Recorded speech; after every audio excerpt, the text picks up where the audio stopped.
Hey there! My name is Antonio and welcome to the Auth masterclass, where we are going to be learning Auth.js, the new name for Next Auth version 5. In this course, you'll learn how to set up Auth using both credential and social providers like Google and GitHub. But we are not skipping the must-haves either. You'll learn how to set up forgot password and email verification. And yes, we're doing two-factor authentication and showing you how to manage different user roles, like admin and user. In this course, we're not just learning concepts, we're actually building a whole toolkit. We're going to create a set of reusable components, hooks, and utilities that you can use everywhere, in server components, client components, models, pages, API routes, and server actions. Think of it as building your own toolbox for authentication. We'll start with the user-friendly login and logout buttons, and then move on to robust registration forms. After that, we're going to tackle how to handle errors and user verification. But we're going much further than that. And for the curious minds, we'll take a peek at how to use the Next.js middleware and also how to tweak NextAuth sessions, callbacks, and events. It's like giving your Auth system a personal touch. In this course, you'll see real examples using server and client components, and how to handle admin-only stuff. We're talking about showing different things to admins, and keeping some API routes and server actions just for them. Finally, on the settings page, we'll go through how to change emails, update passwords, and even switch user roles, plus turning two-factor authentication on or off. So, without further ado, let's get started.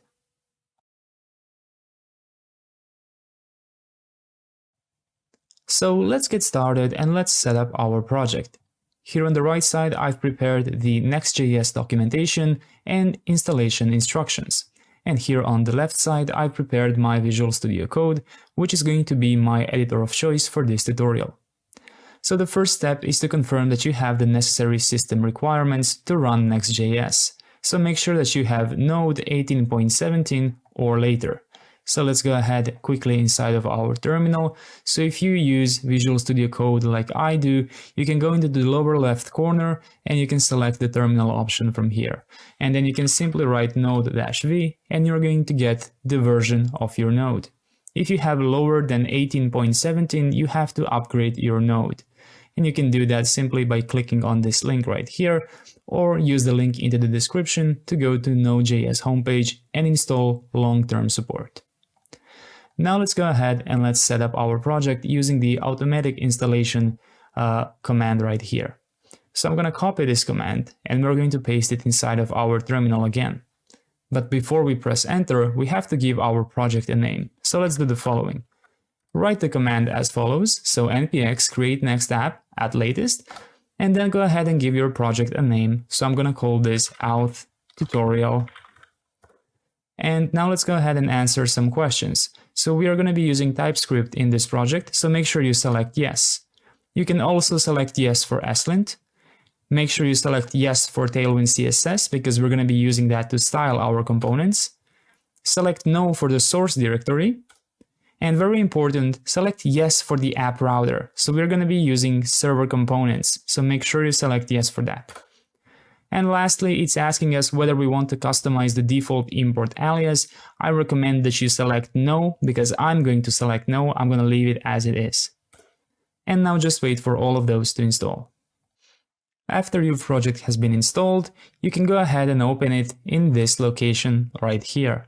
So I'm going to go ahead and do that. I'm going to click on open right here, and there we go. I have a folder called Auth tutorial. I'm going to click open, and if you get this big model, you can feel free to press yes, I trust the authors. And inside of here, you're going to have a couple of config files like tailwind config, tsconfig, nextconfig, but also the app folder. And inside of the app folder, you're going to have a page.tsx, layout.tsx, and globals.css file.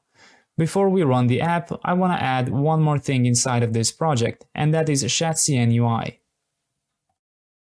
Cn UI is going to be our, well, not exactly a component library, but as it's written here, a collection of reusable components that we can copy and paste inside of our apps.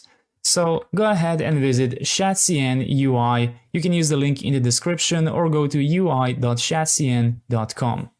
And now what we're going to do is we're going to go ahead and follow the installation instructions. So once you go to the installation here, make sure you select Next.js for the framework option. And now let's go ahead and see what we have to run. So you can see that we've already run this command. We already created our project, so no need to do this again. The second thing we have to do is open our project inside of Visual Studio Code and then run this command right here. So I'm going to copy this for npm and let's go back inside of our terminal. Make sure you're inside of your project and run the following command: npx chatcnui at latest init, like this. And now we're going to have to answer a couple of questions as well. So again, it's asking us whether we are using TypeScript or not. Since our project is using TypeScript, it makes sense that our components will also use TypeScript. So select yes. For the style, go ahead and select New York style. And for the color, go ahead and select slate color. It's asking us where is our global.css file. If it's telling you app/globals.css, that is correct. So you can just press enter. It's asking us whether we want to use CSS variables for colors. You can select yes here. It's asking us if we're using a custom Tailwind prefix. You can just leave it blank, so just press enter. It's asking us where is our Tailwind located, and here's a little trick here. So this is actually an incorrect placeholder here, because if you take a look in our project, we have tailwind.config.ts, but not .js. So what you have to do is press the tab key and then modify this to go to .ts and simply press enter. And you can leave the import alias to be exactly as it is, @/components. So just press enter, and same thing for libs. And it's asking us whether we're using React Server components. We know that the answer is yes, because we selected the app router option in the beginning. And finally confirm all of those options. And now wait a second for all of those things to install.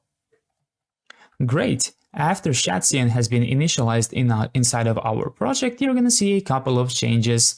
So primarily you're going to see a new lib folder with the utils inside with a very simple cn function. We're going to be using this throughout the project to dynamically add classes. Next, we have a components folder, which for now is completely empty, but later, here is where our buttons are going to be, our models, our dialogues, our dropdowns, everything else. And inside of the app folder, inside of globals, you're also going to notice a change, but if you didn't open the file from before, you're probably not going to know what changed exactly, but it doesn't matter. All you have to know is that now we have Chatcn inside of our project, and we can now follow the components from that package. Great, so now let's go ahead and let's actually run our project. So let's go back inside of the terminal here, and let's do npm run dev. This will start the project on localhost 3000. So let's go ahead and visit our project. Go to localhost 3000 right here, and you should be seeing a similar landing page, something like this, depending on whether you're zoomed in or zoomed out. Great. So what I want to do now is clear this entire screen. So because I know how routing works inside of Next.js, I know that I can find this file inside of the app folder, inside of page.tsx. Don't worry, I'm gonna go ahead and explain in the next module how I know that this is the exact page that I have to modify. So we are gonna have a small little crash course on routing inside of Next.js. Of course, if you're already familiar with that, you can just skip or speed up that part. So go ahead inside of the app folder, page.tsx right here, and go ahead and select everything inside of this return function and simply remove it. So starting with the main element right here, all the way to the bottom, select everything and simply press delete. Great. And then you can go ahead and write a little paragraph here and just write hello Auth, like this. And you can remove this import for the image, like that. Let's go ahead and refresh this page, and there we go. We now have hello Auth right here. Now let's go ahead and test our Tailwind a little bit. So I'm going to go ahead and collapse this and give this paragraph a class name of font semi-bold, and that will make the font bold, as you can see right here. And you can see how when I hover on this, I have a little tooltip which explains me which which attribute has been given with this class name. If you're not having this, you can go ahead and go inside of the extensions and write Tailwind CSS IntelliSense, select the first one and install. And that's going to help you with writing Tailwind. You can also see that when I write some classes, I also have autocomplete. So if I'm not sure which one exists, I can use the autocomplete option like this. And one cool thing is that when I give my paragraph a color, for example, text green 500, you can see how I have a little box to indicate which color it is. Great. So make sure that your Tailwind is working like that. And the next thing I want to try out is how to add a component from Часть and UI inside of our project. So Часть and UI is not like your usual component library because, well, as you've just read from the introduction, Часть is not a component library. It is a collection of reusable components that we can copy and paste inside of our apps, and it's based on the Radix primitives. So let's go ahead and find a component that we are going to need. First of all, I already know that we are going to need the button component. So go ahead and find the button component right here. And in here, we have the option to manually add it to our project, or we can use the command line interface. So let's go ahead and do that. I'm going to copy this command right here. I'm going to go ahead inside of my terminal here. And if you want to, you can shut down the app, or you can just open a new terminal. For myself, I'm just going to shut it down. And go ahead and write npx Часть-UI at latest add button and press enter. And now that is going to initialize the button inside of our project. So if you've shut down your app, make sure you run npm run dev again, so you're running on localhost. And now let's go ahead and look inside of our components folder. And in here, you will see the UI folder with button.tsx. And this is the cool thing about Часть and UI. Instead of storing the component inside of node modules, like most component libraries do, this one is inside of our components folder, and we have full access to the TypeScript, we have full access to the props, we have full access to display name, we have full access to component name, to button variants. We can change every single class name in here. We can add new variants. If destructive, outline, secondary, ghost, and link are not enough, we can go ahead and add a third one to be whatever we want and modify it and style it how we want. Same thing is true for sizes. If we need an extra large size, we can go ahead and simply write an additional class name for that. So that's why I love Часть and UI. It is a true library. Well, I don't know if they prefer to be called a library, but it is the best solution to write your own component library inside of your project. Great, so just make sure that you have this little button here, and now go back inside of the app folder, page.tsx right here, and let's go ahead and import that.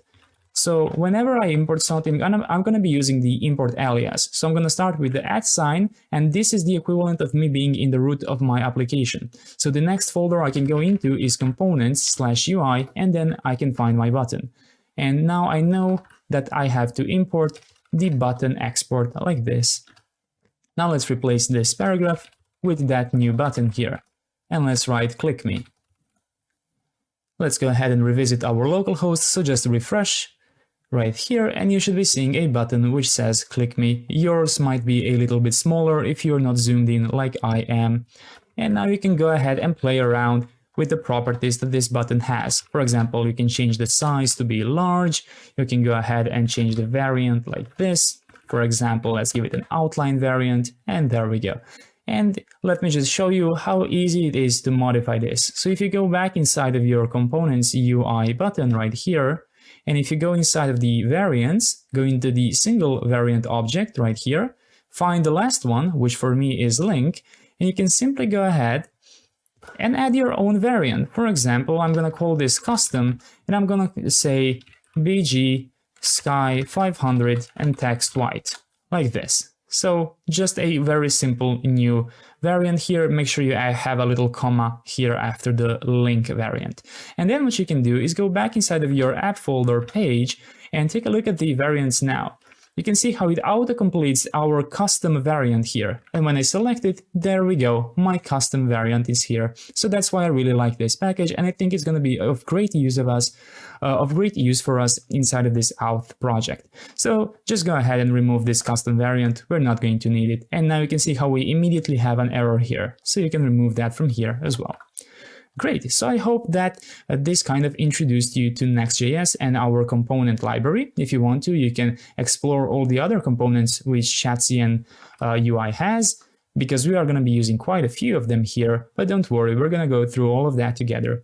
In the next module, I'm going to be explaining how routing works inside of Next.js, so if you're familiar with that, you can speed up or skip that part. Great job. So now I want to go over and explain how routing works inside of Next.js, more specifically the app router. If you already know this, you can speed up this chapter or skip it completely. So how did I know that in order to modify this screen and add a button, I need to go inside of page.tsx? That is because I know that Next.js uses folder-based routing and has the following file convention names for specific layouts, pages, errors, and stuff like that. So I knew that if I want to find the root page of my application, which is just localhost 3000, which is technically localhost 3000/, right? I know that that file, that route segment is represented in the first page file that I can find in the app folder. So that's how I know that this is the file I have to modify this screen. And if you're wondering where did I find that out, well, it's in the Next.js documentation. And if you plan on exploring this documentation yourself, just make sure that here in the sidebar you select the app router, because if you select the pages router, you're going to be viewing at the old documentation. So in here you can see a list of some other file conventions, like the layout file, which we also have here, but this is the one that I was talking about. Page is a file which makes unique UI of a route and makes the routes publicly accessible. So let's go ahead and scroll a bit up, because in here we can see that even better. So you can see that we have this app folder, which by itself represents the root page. So inside of the app folder, this page represents the root page. That's how I know where to find that. And if I go ahead and create a new folder and name it absolutely anything inside of the app folder, and then put another file inside of it called page.tsx, then that's going to be rendered as dashboard. And same is true for as deep as I want to go. So let's go ahead and take this concept and actually create that. So I'm going to go ahead and I'm going to create a new folder inside of my app folder here called dashboard. And just by now, if you try and go to /dashboard on your local host, you're going to get a 404. So why is that? Well, remember, we need to do some file conventions here. In order to turn this folder into a route, we need to give it page.tsx, like this. Page.tsx. And here's an important thing about page.tsx. So the only thing that matters is that the file name is page, and it doesn't matter if it is .jsx or tsx, right? So it matters that it is page. And the other thing that matters is that you do a default export. For example, I'm going to call this a dashboard page, like this. So just make sure that you don't accidentally do this. Export const without the default. So if you do this, it's not going to work. But if you keep the default export, that's going to work. Let's go ahead and return dashboard page, like this. So if I go ahead to localhost 3000/dashboard now, there we go. I am on the dashboard page. Great. And now let's just confirm that I can create some even more nested routes. So inside of this dashboard folder, I will create a new one called settings. And inside of it, a new page.tsx. And let's go ahead and do the same thing. Settings page, and let's return a div settings page. Like this. So now I'm going to go to localhost 3000/dashboard/settings. And there we go. I am on the settings page. Great. So what did we learn? Well, we learned that in order to turn a folder, which is the default routing mechanism of Next.js, into an actual route segment, we need to use a file convention called page. And inside of that page, it doesn't matter what our component is named. It can be named anything, like this. All that matters is that we do a default export. And if I refresh, there we go. Everything is still working. So remember, there is a file convention called page, which needs to be inside of a folder which you want to turn into a route segment. But there are some other things you might be interested in. For example, what is the layout file? Let's go ahead and see what the official definition says. So in here, we have a layout file convention, which is a shared UI for a segment and its children. And you can see more about that right here. You can see how it works on this very example that we have here. So we have the dashboard folder, right?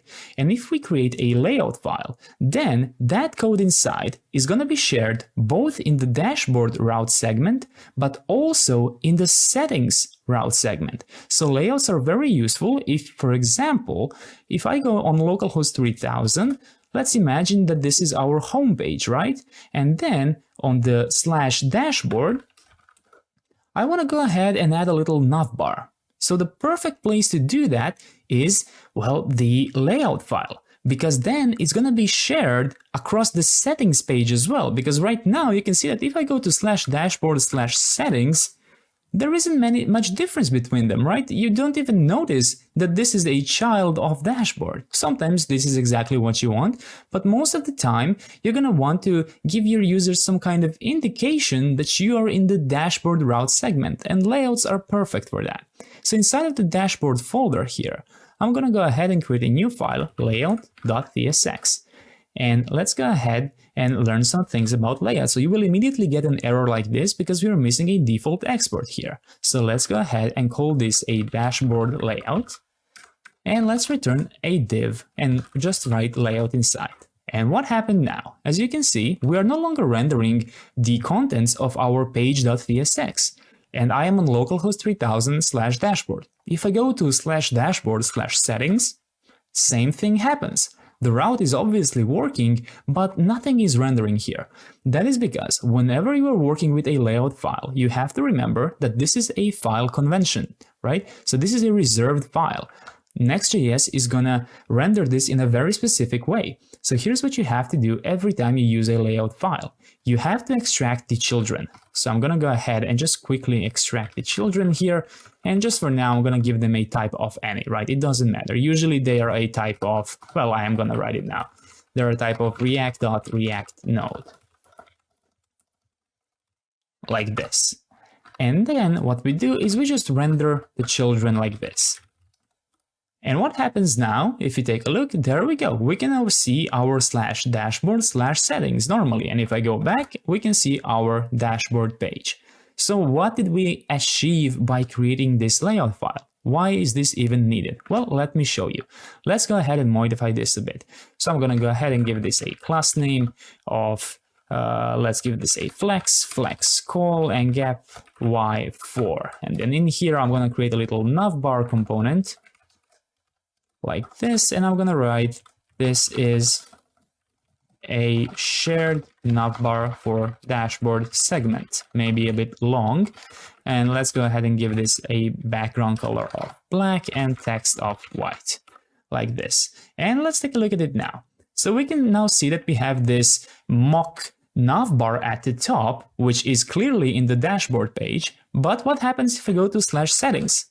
It is also here. So every single route that we create inside of the dashboard folder is now gonna have this little navbar. So let's try that out. So inside of the dashboard folder, I'm gonna create a new one called users, for example. And inside a new page.tsx, let's go ahead and render users page, return a div, users page, like that. So where is this gonna be located?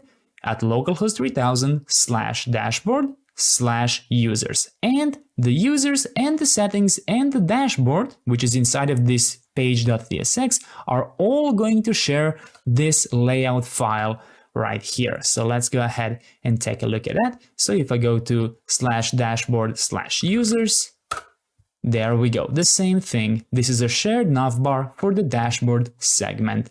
Perfect. So I hope that kind of cleared up what a layout is useful for. It is especially useful when you want to do something like, for example, this is something we're going to have. We're going to have a folder called Auth, right?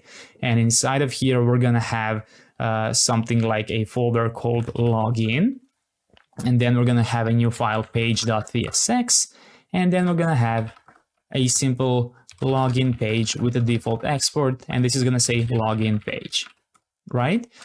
And now what's cool about these layout files is that if I go to localhost 3000/out/login, you can see how this one doesn't have that layout, right? Because that layout that I want is specifically for once the user logs in, right? When they have the entire sidebar and the navbar. So that's why those layout files are very useful.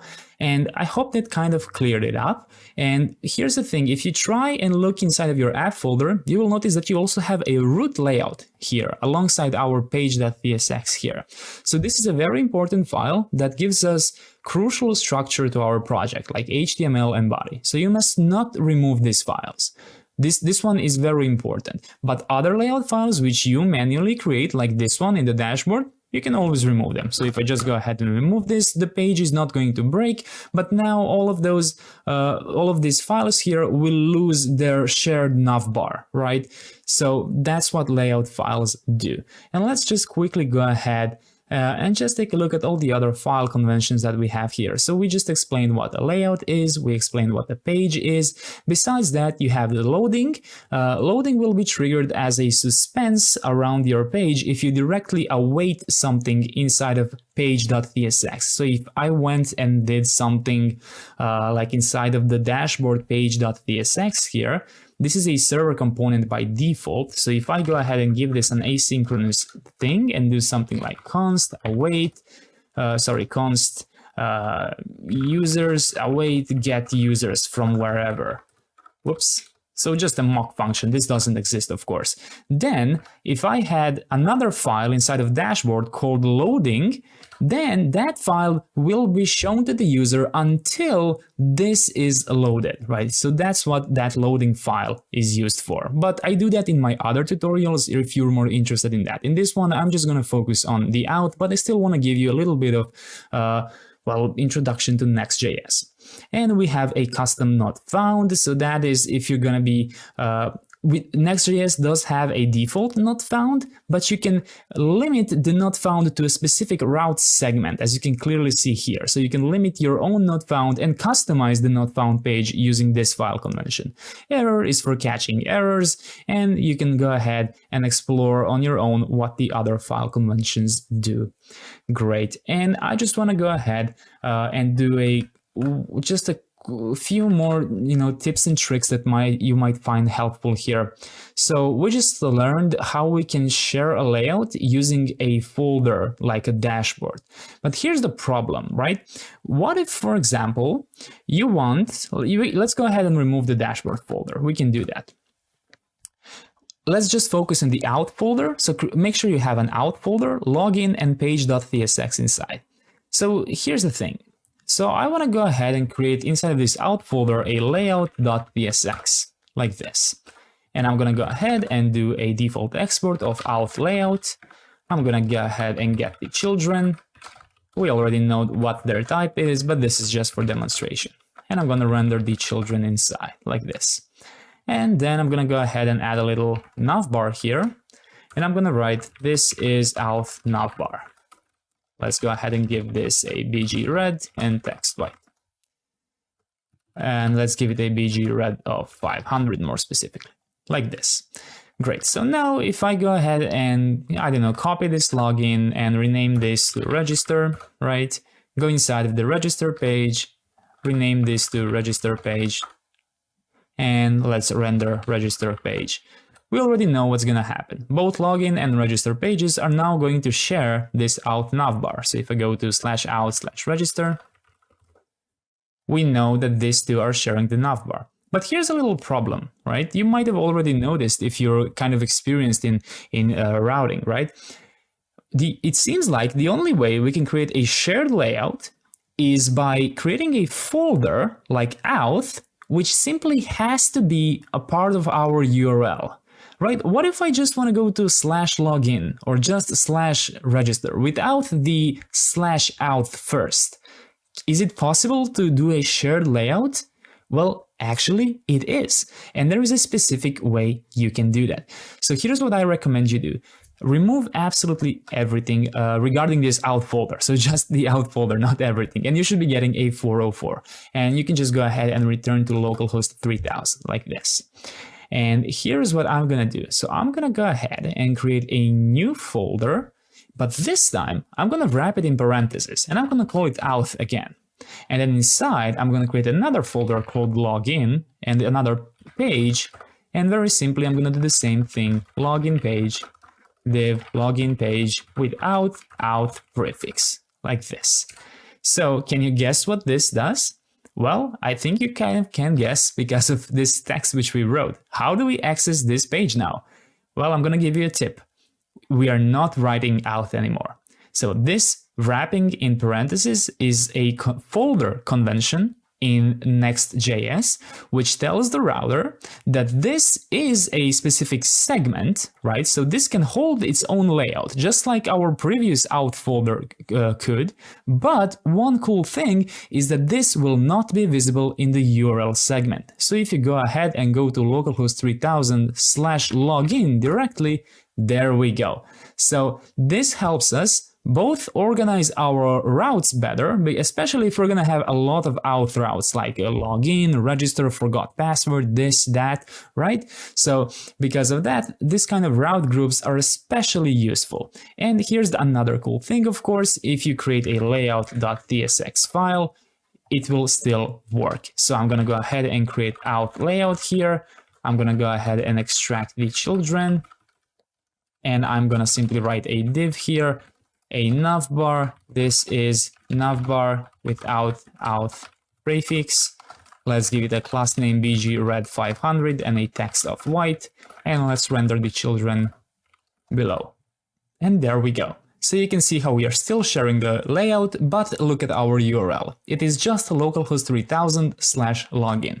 So I just wanted to clear that up. There's a lot of possibilities that you can do inside of the app router, right? You can read the documentation and find so much more things that you can actually do, but I'm explaining some concepts that I will be doing in this tutorial. So I just want to make sure that you're not getting confused when it comes to doing that. Great, and there's just a couple of more things I want to show you. So I wanted to show you this. So if you go ahead and create a folder inside of the app, and let's call it components, for example. And inside, if you have a file called page.tsx, right? And if you accidentally do a default export like components page and a div components page, you already know that this is going to become a route, right?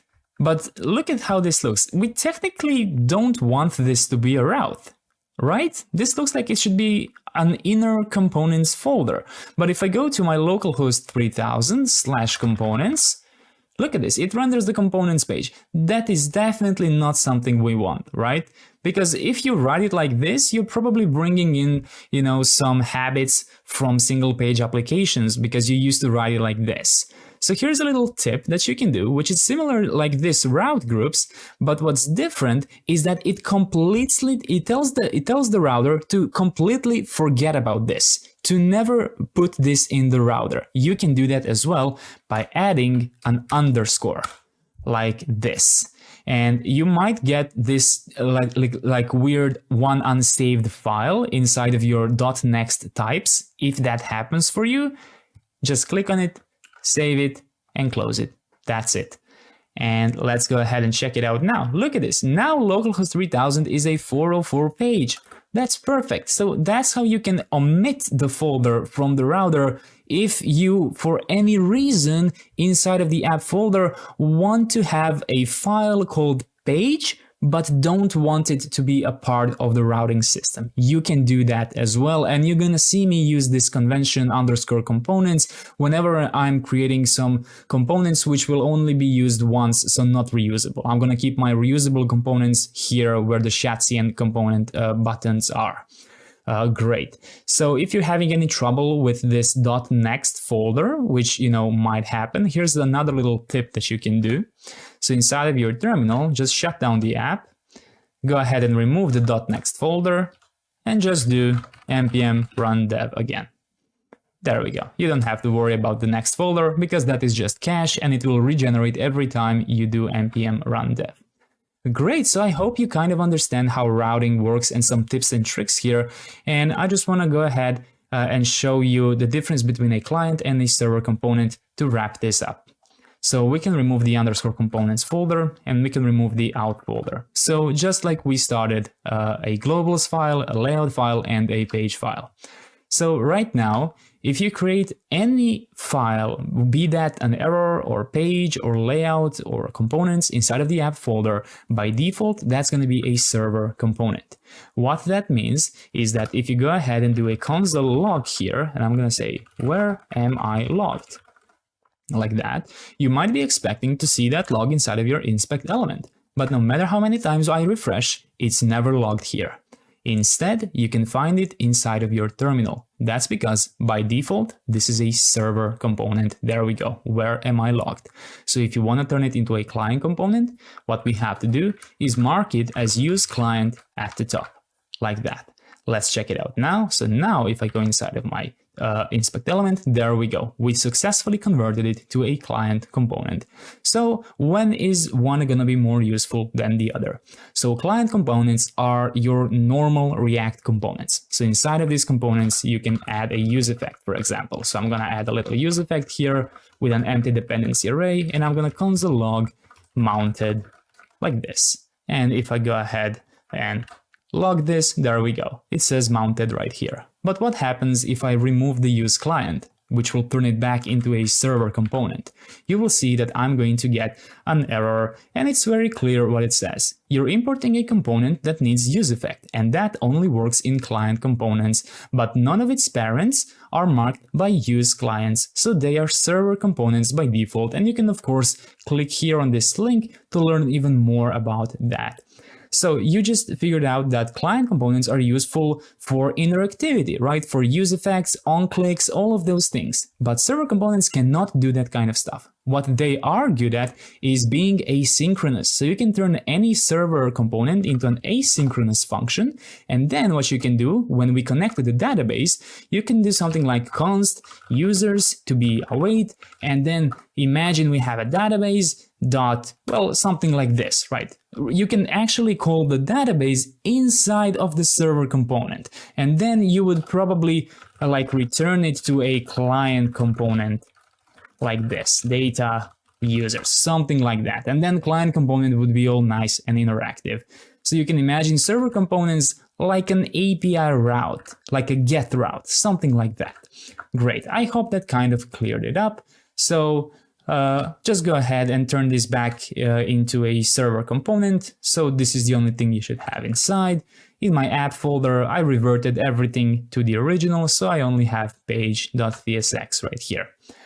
Great, so you figured out how routing works inside of Next.js. If this is your first time doing this, I would suggest you kind of practice on your own a little bit before continuing forward, confirm that you know how this works.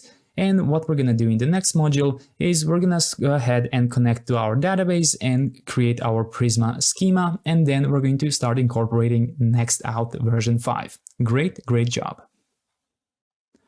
All right, so if you sped up the last part or if you skipped the last chapter completely, I just want to show you my app structure. So I didn't add any new files. I did add them during the explanation, but then we removed those files.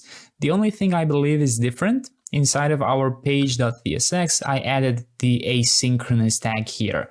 So if I remove it, it should be exactly the same as your file, because I was explaining something about server components here. So I mentioned by the end of the last chapter that now we're gonna connect to the database, but that's actually not what I want to do immediately. First, I want to do something else. So let's go ahead and let's go inside of our add folder globals.css, and let's go ahead and add HTML, body, colon, root. And let's go ahead and add height 100%, like this. So all of our pages are at its full height. Once we've done that, let's go ahead and let's create our landing page, which is gonna have our first Auth component called the login button, which is then going to open or redirect to the Auth form. So let's go ahead inside of the app folder, inside of page.tsx right here. And let's go ahead and remove this, and let's add a main element here. Let's give it a class name of flex, min height screen. Actually, I believe we can just do h full here. Let's give it flex call, like that, items center, and justify center. So everything inside of this main element is going to be centered right here in the middle. And let me just turn off my copilot here so it doesn't confuse us. All right. And here's what I want to do next. I want to add a specific background color to this main element. So if you want to, you can do BG sky 500, for example, and that's going to give you this nice background color. But I want to use a specific gradient that I really like. So if you want to, you can ride along with me. So you can see how Tailwind can do some very specific gradients if that's what you want to learn. So I'm going to write BG dash, I'm going to open square brackets. Again, this is completely optional, right? You don't have to do this. You can just use the BG Sky 500. So I'm going to write BG, and inside of these square brackets, I'm going to write radial dash gradient. I'm going to open parentheses. I'm going to write ellipse underscore at underscore top. Then I'm going to add a comma, and I'm going to write underscore var. I'm going to open parentheses again. I'm going to write dash dash dash gradient dash stops, like that. And then outside of this square brackets, I'm gonna write from sky 400 to blue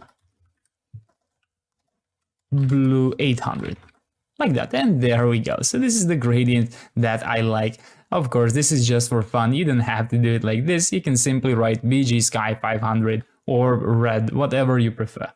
Now inside of this, let's create a div with a class name of space y6, like that. So whichever elements are inside are going to be equally spaced by a value of 6, which you can see the full calculation here.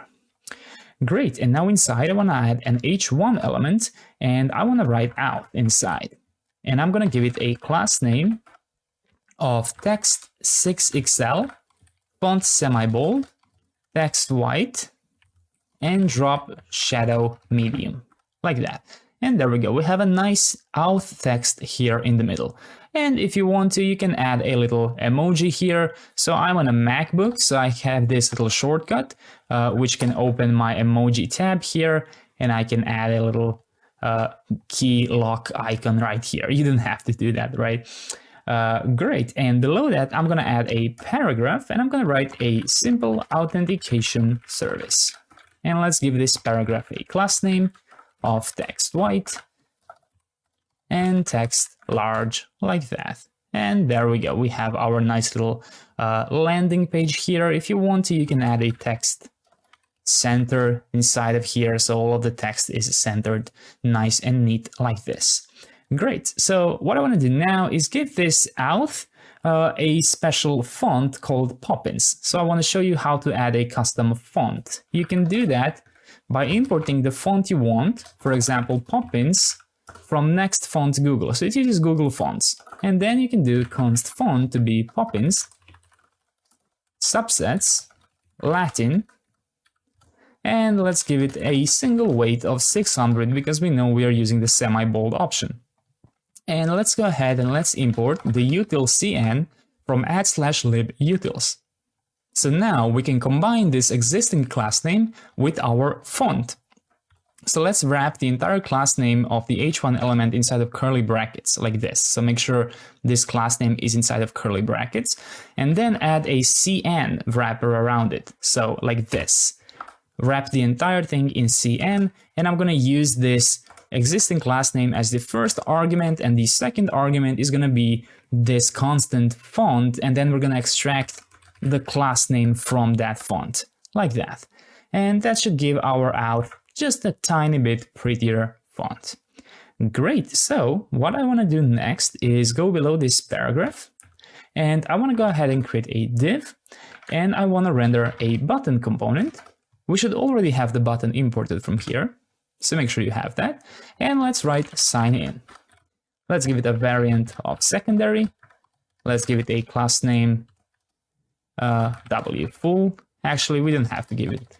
Let's go ahead and simply give it a size of large, like that.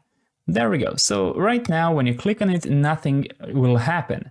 So what I want to do is I want to create our first Auth component called login button. So let me go and close everything here. And let's go inside of the components, and not inside of the UI folder, but just inside of the components, create a new folder called Auth, like this. So you should have the UI folder and the Auth folder. And inside of it, create a new file, login button.tsx, like that. Let's go ahead and mark this as use client, because it's going to have some interactive elements. Let's go ahead and create an interface, login button props. It's going to accept children, which can be a type of React.React node. It's going to accept a optional prop called mode, which can either be a model or a redirect. And let's also give it a third optional prop, actually the second optional prop, but third overall, and that's going to be a boolean like that. So let's go ahead and write export const login button here. And let's extract this props. So login button props. Let's get the children, the mode, and the as child, like this. And what I want to do is set the default mode to be redirect. If the user doesn't pass anything, it's going to be redirect, like that. And then what we're going to do is we're going to simply return a span with children inside, and let's give this span a class name of cursor-pointer, like that. And now let's create an onClick function. So const onClick is going to be console log login button clicked. And let's give this an onClick and pass in the onClick function, like this. There we go. We have our first login component. Sorry, our first Auth component called login button. And now I want to go back inside of my app folder page, and I want to wrap this button and turn it into a component that in the future is gonna serve as the login button. Great. So it doesn't have to be a button. It can be whatever we want. So let's try this out now. If we've done this correctly, once I click on this in my inspect element here, I should see login button clicked, and I have. Perfect. So now we have a little util so that we can turn any element we want, be that a button or something else, inside a login component, right? But obviously we don't have the actual model mode finished here. So this is what I'm gonna do. So inside of the login button where I'm here right now, let's write if mode is model. For now, I'm just gonna write a little span here, which is simply going to say to do implement model, like this. So if you go back to page and give this a mode of model, it's just gonna say to do implement model, right? Great, so we're gonna come back to this later. What I wanna do now is actually add this onClick functionality. So in order to do that, let's go ahead and let's import use router from next navigation. Make sure you don't import it from next router. So inside of the app folder, we're using next navigation. And let's go ahead and add our router. So const router is use router, like this. And instead of this console log, what we're gonna do is router.push to /auth/login. So that's gonna be our login route in the future. Great. So let's go ahead and try this out now. Make sure in your page you don't have the variant model, so just leave it as it is, and when you click, you should be redirected to a 404 page. Great. So we finished our homepage, very simple screen here, and what we're gonna do next is start building the form components, and then when we finish the register form, that's when we're gonna add the database so that we can actually send those values from the form to our database and store it. Great job. So now let's go ahead and let's actually create this route, which is currently a 404. So when we click here, we get redirected to a 404. I want to fix that, and I want to show an actual box. So inside of our app folder, we have to create that route, and we know the URL. The URL is localhost 3000/auth/login. So exactly what we've written inside of components auth login button right here. So we're going to create this very route. Go inside of the app folder and create a new folder called Auth, and then inside another folder called login. And let's go ahead and give it a page.tsx. So just like we practiced in the second module. Let's go ahead and do a default export here of our login page. And let's create a div login page. Like this, and there we go. We should no longer be getting any errors, so when you click from your home page to here, you should see the login page. Great. Now let's go ahead and let's add a layout to this auth folder so that every single route that we have, be that login, register, new password, forgot password, all of those things will share the same layout. So create a layout.tsx file like that, and let's export default auth layout. Let's go ahead and extract the children. And the type for the children is react.reactNode, like that. And if you want to, you can collapse them like this, so it's just a bit more readable. Great, and now let's go inside and render the children like this. And nothing should change for now. So what I want to do is give this div a class name with hfull, flex, items center, and justify center. And now our text is in the middle of the page. And now I want to add it a background color. So we can do that. You can either simply write VG Sky 500 like this, or you can copy, if you've written like I did in our homepage, in app page, you can just copy this BG gradient and the from sky and the to blue like this. So I'm gonna paste that here instead of this. And there we go. Now I have the exact same background color both on my home page and here on the login page like that. And we are done with the auth layout. Nothing more we have to do here. So let's go back inside of our login folder, page.tsx right here. So in here, we're going to do a very simple thing. Instead of returning a div, we're going to return a login form component, which right now does not exist. So let's go ahead and let's create it. So we're going to create that inside of components auth. So we will be able to render the login form either in the page, or if you remember, inside of our components login button, we have a model to implement. So we're gonna be able to reuse the login form either in a separate route or in a model if that's what we prefer. Great, so go inside of the auth folder in the components and create a new file, loginform.tsx, like that. And let's go ahead and export const login form. So we are not exporting default here because this is just a component, it's not a page. And let's go ahead and return login form like that. And now we can go back. So I'm going to close everything. We can go back inside of the app folder auth login page.tsx, and we can import the login form from components auth login form, and you should see that rendered right here. What I want to create next is a card. So every single one of our elements like login, register, new password, verification, all of those things are going to be rendered inside of the identical card model. So we're going to create a file called card wrapper. In order to do that, we have to go inside of our terminal first. You can either shut down the app or open a new terminal like this and write npx shatcn UI at latest add card. Like that. And that's going to add a card component inside of your project. That's it. You can close this terminal, make sure you have npm run dev running, and just refresh your app to make sure everything is synchronized.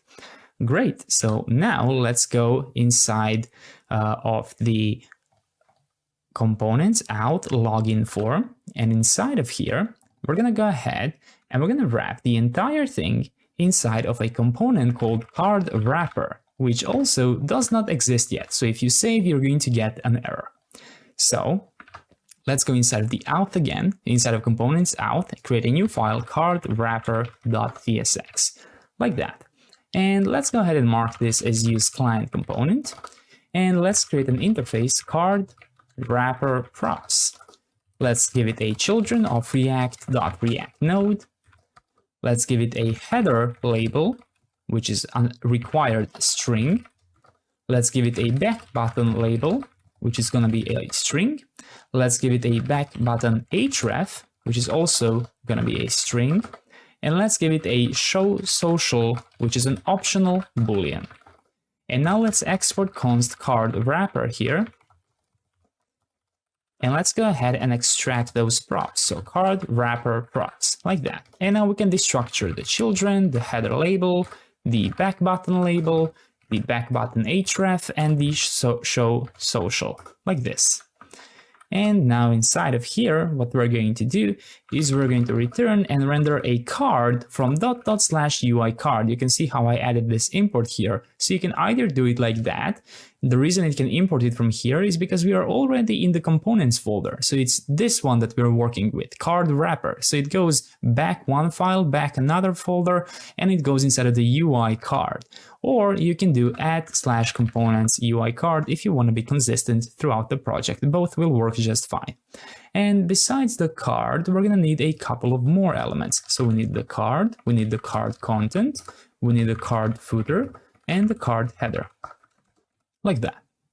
So let's go ahead and wrap this inside of a card. Let's go ahead and give this a class name of width 400 pixels and shadow medium, like that. And inside, render the children like that. Now let's go back inside of the login form here, and you can import that card wrapper from /card wrapper. And there we go. You should have a little TypeScript error, but you should be able to see your login form inside of a card this time. Great, so let's go ahead and give this card wrapper all the props it needs. So the header label is going to be welcome back. The back button label is going to be don't have an account, ? The back button href is going to go to /out/register, and we're going to have a prop show social. So we show the login buttons using Google and GitHub, like that. Great, and we no longer have any TypeScript errors, and it should still be rendering just fine. Now let's go ahead back inside of this card wrapper component and let's style it a bit more. So what I want to create is a reusable header component. So let's go ahead and do the following. Inside of the Auth folder in the components, create a new file, header.tsx, like that.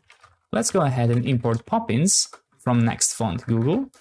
Let's go ahead and let's import cn from libutils. Let's define the font using the poppins import. And just as we did in the landing page, we're going to give it a subset of Latin and a weight of 600.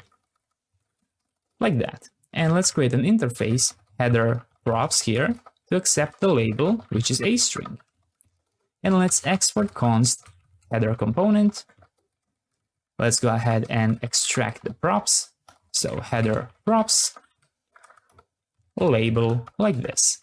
And inside, very simply, we're going to return a div with a class name of width full flex call gap y4 items center and justify center. And inside an h1 element, which is going to say Auth, like this. And if you want to, you can add a little emoji like I am doing right now.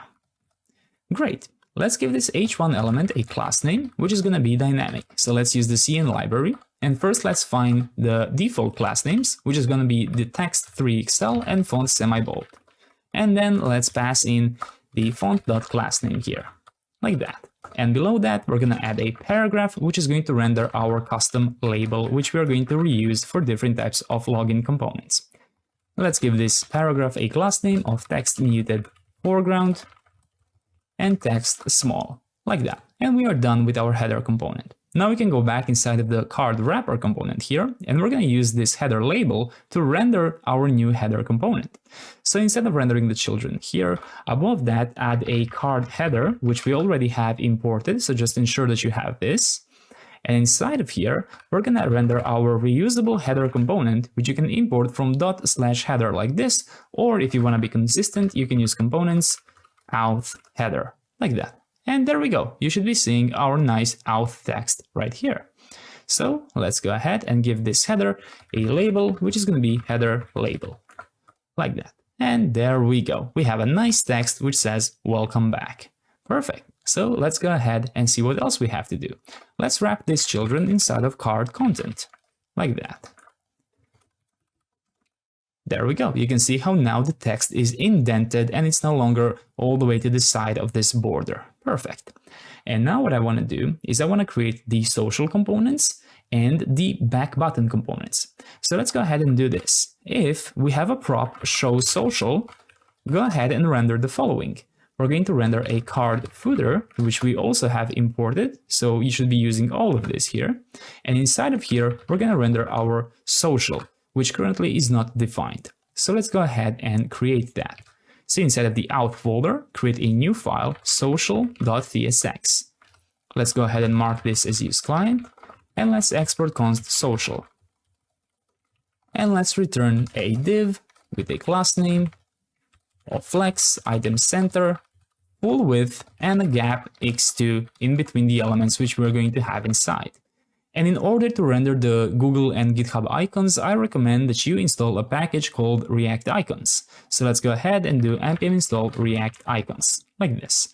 Let's wait a second for this to install and refresh your page. You should still be getting this error here. In order to get rid of the error, we can already go back inside of the card wrapper component and import the social from ./social. If you want to be consistent, you can change it to components Auth social. The same thing we did with the header, because all of these components are in the same level, in the components folder, Auth, right here. So outside of the app folder. Let's go back inside of the social.tsx and let's render those buttons. So I want to go ahead and I want to import fc Google from react-icons/fc, and I want to import fa GitHub from react-icons-fa. Now inside, let's go ahead and let's render a button component from /UI button or components UI button, like this. And let's go ahead and just simply render the fc Google in here. And now let's give this a size of large. Let's give it a class name of width full. Let's give it a variant of outline. And on click for now can just be an empty arrow function, like this. And let's give this fc Google a class name of h5 and width 5, like that. And we can copy and paste this button one below another and give this one an fa GitHub, like this. There we go. We now have our social logins. Of course, we will add the functionality later, but this is very cool because we will reuse this card wrapper and we have the props to hide or show the social buttons depending on how we need. So let's take a look at this now. There we go. We have beautiful GitHub and Google icons right here. And if you go inside of your login form here, so inside of my components Auth login form, and if you remove the show social, there we go. They are hidden. If you bring it back, they are shown right here. Great. So let's go ahead. Also, if you want to, you can change this to add/components Auth card wrapper. So I just like to be consistent with this import alias. It doesn't really matter. Great. So now let's go ahead back inside the card wrapper component. And what I want to create now is the last component we need, which is the back button component. So let's go ahead and add another card footer here. And inside, we're going to render the back button component like this. And let's give it an href of back button href. And let's give it a label of back button label. So you should have both of these props destructured from here. Great, and you should be getting, of course, an error because our back button component does not exist yet. So let's go ahead and create it inside of the components Auth folder, back-button.tsx, like that. And let's go ahead and let's mark this as use client. And let's export const back button. And let's return a div, which uses the button component. Like this, and I will just change the import to use components UI button. Now let's quickly create an interface back button props to accept the href, which is a string, and the label, which is a string, like this. And now we can destructure those props. So back button props. We can get the href and the label like this. Great. Now let's go inside of the button here, and let's go ahead and add a link component from next/link. So make sure you add this import. And we're gonna give this an href of href, and inside we're gonna render the label like that. Whoop. My apologies. So I just exited the back button, so we were here. So label like this. And let's go ahead and give this button a variant of link. Let's give it a class name of font normal and width full. Let's give it a size of small, and let's give it an as child property so we can properly render the link component inside. Like that. Great. Now we can go back inside of the card wrapper and we can import the back button component from /back button or components auth back button. And there we go. We should now have our back button. When we click, it should be a 404 page because we don't have that href yet. Perfect. So we created a reusable component and now we are ready to set up our form. Great job. Now that we have our reusable card wrapper, let's go ahead and let's actually implement the fields which make the form. In order to do that, I want to go inside of my terminal here and I want to add a package from chatcn. So let's go ahead and write npx chatcn-ui at latest add form. This is going to add a couple of elements, but also a couple of packages inside of our app. And let's also, well, let's take a look at everything it added, right? So we can see that it modified our package JSON. So when I click here, there we go. It added hook form resolvers, some Radix UI primitives for the label. It added React hook form and Zod for validation. So we have the form and the label, but we are missing one specific field here. So let's go inside of the terminal here and let's add npx chatcn-ui at latest add input like this. So this one does not add the input by itself, so we have to manually add the input. Great. So once you do that, make sure that you have npm run dev running, refresh your localhost to ensure everything is working. Now let's go ahead and let's go inside of our components auth and let's go inside of the login form right here. And the first thing I want to do actually is I want to create a form schema, which I'm going to use inside of this form. And I'm going to keep all of my schemas in one place. So let's go inside of the root of our application and create a new folder called schemas, like that. And inside, simply create an index.ts. So from here, we're going to do the validation on the front end, but also on the back end by easily importing it from this common folder here. So let's go ahead and import everything as z from Zod, which we have installed. And let's also, well, no need to import anything else. Instead, we can export const login schema to be z.object like that. And let's simply give it an email, which is z.string and a type of email. And let's give it a password, which is simply going to be z.string.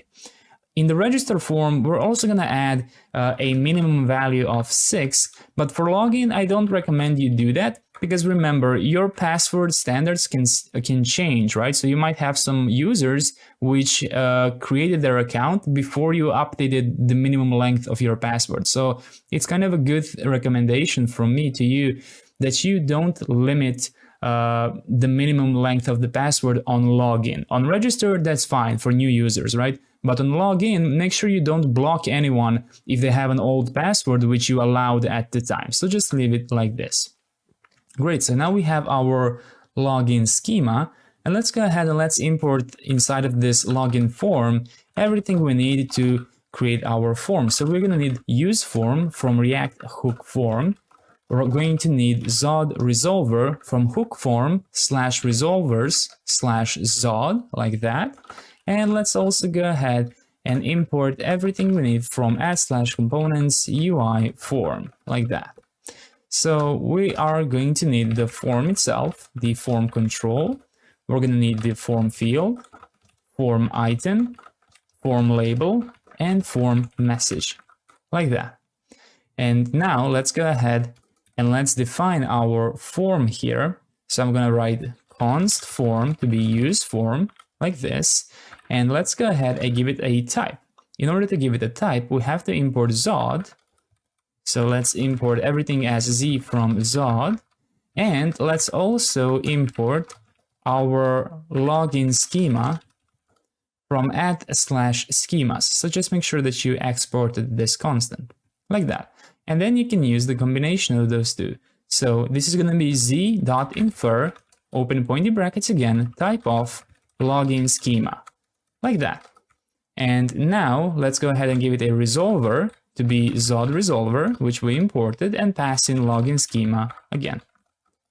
And let's now give it default values. And because we added the types right here, you can see how it will autocomplete the email to be empty and the password to be empty, like this.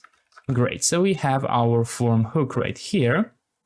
And let's go ahead and let's see if I need to mark this as use client, I believe, to get rid of these errors. Yes. So make sure you mark the login form component as use client. You can see how when we don't have that, we have some errors and they're not exactly clear what's going on, right? But I assumed it's because the moment you use a hook inside of something, you probably need to add, well, you definitely need to add use client at the top. So just ensure you have that and your page should be, well, working, right?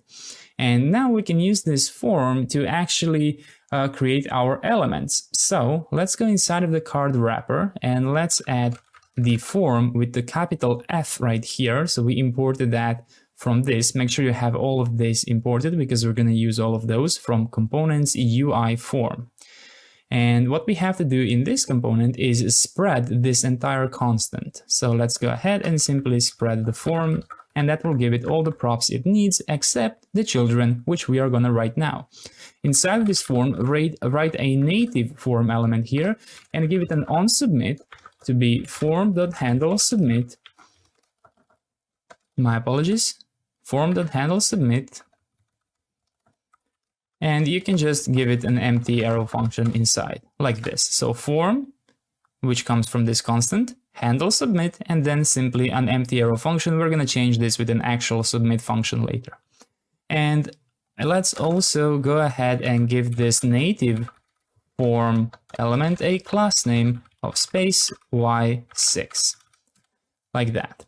So this is going to separate the inputs from the login button. And now we're going to create a div which is going to hold all the inputs, and that one is going to have spacing of 4, like that. Great. So let's go ahead and let's create our email field. So let's use the form field, which we already have imported, and form field is a self-closing tag, like this. So make sure you have form field imported and make sure you use it like this. Let's give it a control of form.control. Let's go ahead and give it a name, and you can see how it only gives us these two options because it knows our schema. And then let's use the render field to extract the individual field and immediately return a form item component, like that. Inside of it, a form label component, which will say email. And below it, let's add a form control component. And finally, let's add the input, which we forgot to import. So let's go ahead right below here, and let's import the input from add/components UI input, like this. Great. And there we go. Now what we have to do is we have to give this input controls which match our form. So we can simply spread the entire field prop, and that's it. This is now a controlled component. Let's give it a placeholder of John Doe example.com, and let's give it a type of email like this. And there we go. We have our first field right here, which says email. Great. And you can see how we have some validation. You can see when I pressed enter here, this one has an error right here, but we are missing the actual message. So you can try and press enter inside of the field when it's empty, and you should get a little error here. So what you can do is go outside of form control and add form message. I believe we have this imported as well. Form message. There we go. And you can see how now I have an error. So if you go inside and press enter, you're going to get invalid email here. And if you ever want to change those errors, you can. So for example, if you want to change the one for the invalid email, I believe you can simply go inside of here, get a message, and write email is required, for example. Let's see if that one is that. And there we go. I just changed it to email is required. So if you want to, you can always modify. I believe for every additional chain, you have the message object. But if you want to modify the first one, then it doesn't have the message, as you can see. But it does have invalid type error. So in here, you can say must be a string or something like that. If you want to explore this out more, you can play around with it. I'm mostly going to leave the error messages as they are. Great. So now what we have to do is we have to copy and paste this field and give it to our password, right? So go ahead and copy the entire form field like this. So here's where it starts, and find the end of the self-closing tag. And inside of this div with space y4 spacing, simply below it, copy and paste it. And you should now have two email fields. Let's change the bottom one to have the name of password. Let's give it a label of password. And let's go ahead and change the placeholder to be 1, 2, 3, 4, 5, 6 in the stars number, right? And type is going to be password, like that. And there we go. We now have our email and password here. What I want to do next is I want to add a submit button. So let's go ahead outside of this div right here, but still inside of the native form. And let's add a button component. So we need to import that as well. I just did it automatically from ./UI button or components UI button, however you prefer. All right, make sure you added this button here. And I want to go ahead and write login. Like this. And I'm going to give it a type of submit and the class name with full. Like this, and there we go. Now this is our submit form, and you can see how it has that something is an invalid email until we give it a proper field right here. And yeah, let's go ahead and just add. I told you that you don't add anything here, but just add a minimum value of 1 at least, right? And you can modify this message to say password is required. So we are not explicitly going to instruct the user that it needs to be 6 characters because this is not a registration form, right? They already have a password. We cannot instruct them what their password must be because they could have created this account a long time ago when we allowed 3 characters or something like that. So I believe now, there we go, it says password is required. Because if you don't add this message, then it's going to tell you that a minimum, you can see the string must contain at least 1 character. It's kind of a weird error like this. So you can give this a password is required. And I'm also going to modify the email then message to be email is required. Like that. Great. So now if I try and submit an empty form, there we go. Email is required and password is required. Looks much nicer. Great. So how about actually submitting the form? How do we go about doing that?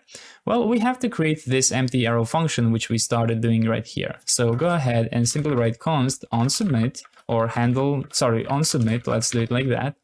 And in here, we'll have access to our values. And the values are going to be a type of z.infer, open pointy brackets, type of login schema. And if you console log the values, and add this onSubmit function here instead of this empty arrow function here. So form.handleSubmit, and then inside we pass in our onSubmit. So this wrapper will pass in the validated values right here. So let's try it out. So in here, I'm going to open my inspect element here. I'm going to give it a name of example, mail.com, and 1, 2, 3, 4, 5, 6 for the password. And there we go. we have an email, and we have a password right here. Great. So there's a couple of more components that I want to create before we go into actually submitting this, and that's the form error and form success components. So let's go inside of our components overall. So this time not inside of the Auth folder, because this isn't exactly tied to Auth. So just inside of components, add a form error.tsx like this. And let's go ahead and let's import from @radix UI React icons. So in the beginning of the project, I told you when we set up Часть and UI to choose the New York style. If you chose the New York style, then this is the package you're gonna have by default for icons. Otherwise, if you chose the default style, you can try Lucid icons or Lucid React. I'm not sure what it is, but if you watch my previous videos, you're probably familiar with it. Basically, this is just to get the icon. We also have FA icons, so you can choose any icon you want. From here, I'm going to export exclamation triangle icon, meaning that something is going wrong. Exclamation triangle icon like this. I will create an interface, form error props, to optionally accept a message. And let's export const form error like this. Let's destructure the props, form error props like this. Let's get the message out. And if there is no message, simply return null. Otherwise, we're going to return a div with a class name of bg destructive /15, padding 3, rounded medium, flex, oops, where was I? In the form error, flex, items center, gap x2, text small, and text destructive. And then inside, I'm going to render the exclamation triangle icon with a class name of height 4 and width 4. And I'm simply going to render a message inside of a paragraph like this. Great. So make sure you have this little component, and now we can go back inside of the login form. And this is where I'm going to keep them. So I'm going to keep them above the button here. So if I add form error from /form error, you can see how it automatically imported it here, or components form error if that's what you prefer, like I do. You can see by default nothing is shown. But if I pass in a message to be something went wrong, this is where that's gonna pop up, right? Or for example, email taken, something like that, or invalid credentials. So this is where we're going to keep those errors, and I prefer it this way rather than a toast notification, especially when it comes to, you know, notifying our user that we've sent them a confirmation email or something like that. I want that to stay here. We can use toast notifications later for different stuff, but for this one, I want it to be like this. And besides form error, I also want to have form success component, and luckily for us, it's almost exactly the same. So just copy and paste this here and rename this to form success. And we're just going to tweak the colors and the icon a little bit. So rename this instances to form success. And let's go ahead and change the icon to be check circled icon, or, you know, if you're using React icons, just import whatever you like from here, or use an emoji, it really doesn't matter. And now let's just change the colors to not be BG destructive, but instead emerald 500/15, and text is going to be BG emerald 500 as well. So just don't misspell emerald. You can hover over a class name if you have the Tailwind extension to confirm that it exists. Great, and now we should have the form success component. So I'm going to copy and paste this and call this form success from /form success. I'm just going to change this import to use components because I prefer it this way. And instead of invalid credentials, we're going to say something like email sent or something like that. And there we go. You can see how this is going to look like. Most of the time, only one of those will be available. So either the success message or the error message like this. And just to clear this up, let's just go ahead and simply remove this to be an empty string like this. Great. So I'm going to wrap it up for now. What what we're going to do next is we're going to create our first server action and get a little bit familiar with how we are going to send the data to the server. You, of course, don't have to use server actions for this tutorial. It's just something that I prefer. If you prefer API routes, that's perfectly fine. This project does not depend on server actions at all, so you don't have to worry about that. Great job. So what I want to do now is find a way to transfer these values from our client component to the server. For that, I'm going to be using server actions. That being said, if you do not prefer them, you don't have to use them. If your project uses API routes, this authentication service and everything we learned today will still work just fine. It's just a way to pass something from the client to the server. And my choice for that will be server actions, which are built-in RPCs in Next.js 14. And I'm just going to show you exactly how simple they are. So let's go ahead and do the following.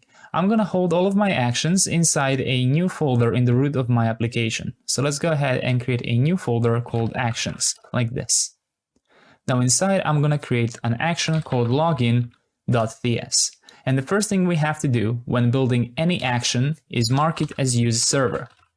This way, our server code will never be bundled with the client code. So this is now as equivalent of an API route. So let's go ahead and export const login. Let's accept the values. For now, let's give them a type of any, and let's simply do console log values, like this. That's it. This is a server action, a completely valid server action. What you can do now is go back inside of your components, Auth, login form, and inside of here what you can do is call the login from actions login. So make sure that you add this import. Where is it? There we go. Import login from actions login. Make sure that this is use client, like that, and simply pass in the values. And that's it. This is a server action. Can you guess where this will be logged? On the server. That's right. So prepare your terminal right here, like that.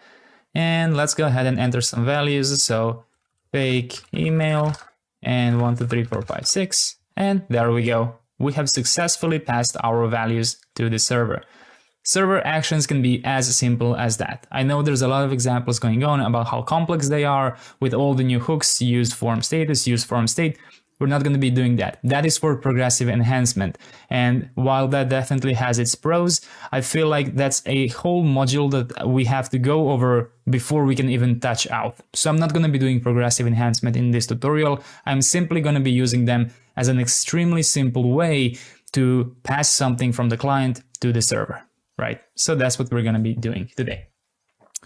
That being said, if you don't like server actions, you could have just as easily done, axios.post, your API route, and simply pass in the values and then .then and .catch, right? It doesn't really matter, but I am going to be using the server actions in this tutorial. Great. So how do we get the pending state from this server action, right?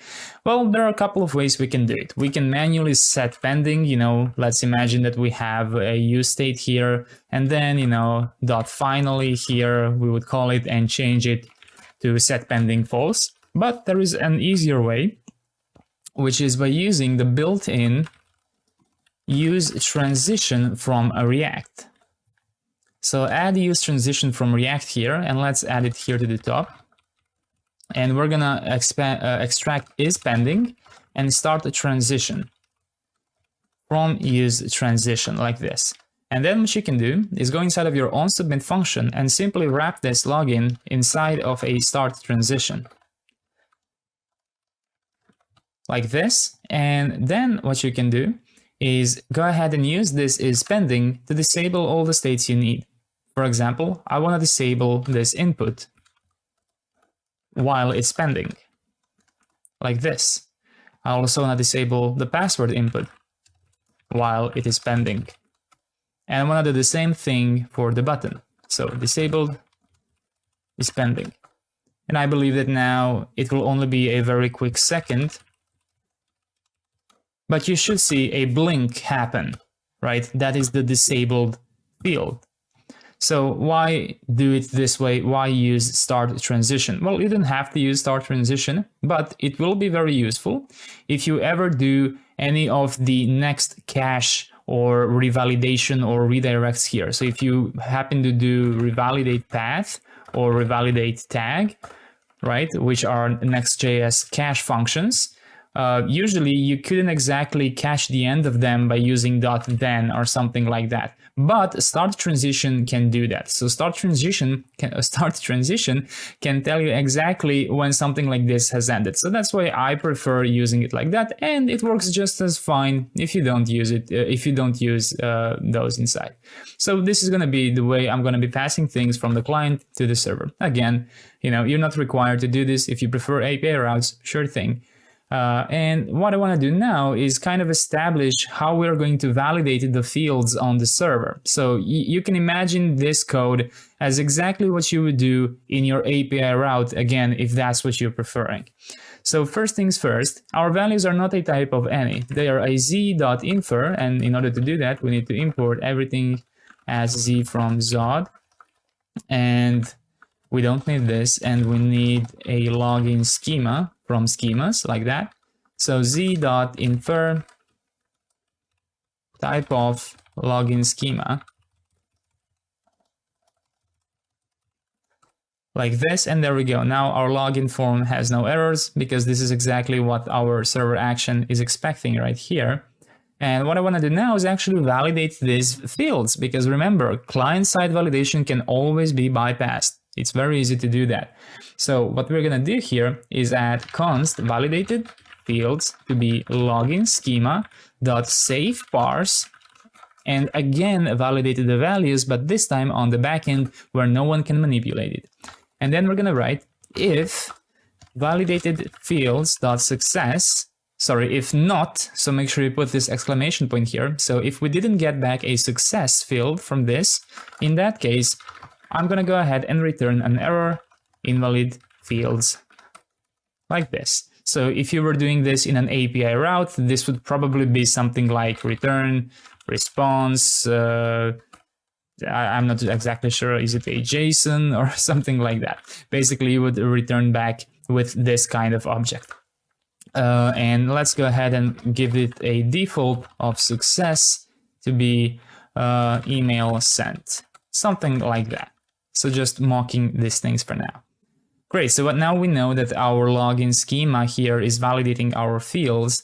So let's go ahead and do the following. What I want to do is find a way to use these errors and the success messages and display them on the form. And we can do that thanks to these fields which we've set up, form error and form success. And I'm really not going to complicate this, so I'm just going to add two state fields, one for error and one for success. So let's go ahead and pass in const error, set error to be state from React with the default value of an empty string. So let's go ahead and see where did I import this. There we go, use state and use transition from React. I'm going to copy and paste this, and the lower one is going to be success and set success like this. And then inside of our onSubmit, on then, I'm going to get the data, and I'm simply going to set error to be data.error and set success is very simply going to be data.success. Like that. And let's just see if I'm doing anything wrong here. So login, yeah, is also supposed to be an asynchronous function like this. And does that fix it? Data, oh yeah. So sometimes the error can exist and sometimes it doesn't, right? So here's what I did. So make sure that the login function is an asynchronous function. I mean the server action, make sure this is an asynchronous function. And in here, in order to fix this TypeScript error, we have to be a bit more specific with the type of our error and success, which can be a string or undefined. Like that. And we should no longer be having any TypeScript errors. And every time we hit a new submit, let's go ahead and clear all errors. And let's clear all success messages like this. Great, and I believe that we should already be seeing something, and what we have to do is now just pass the error message to use error and success message to use success, like that. So let's for now let's manually just throw an error first, because I believe our validation will pass. So let's try it with an error first. So just return an error object.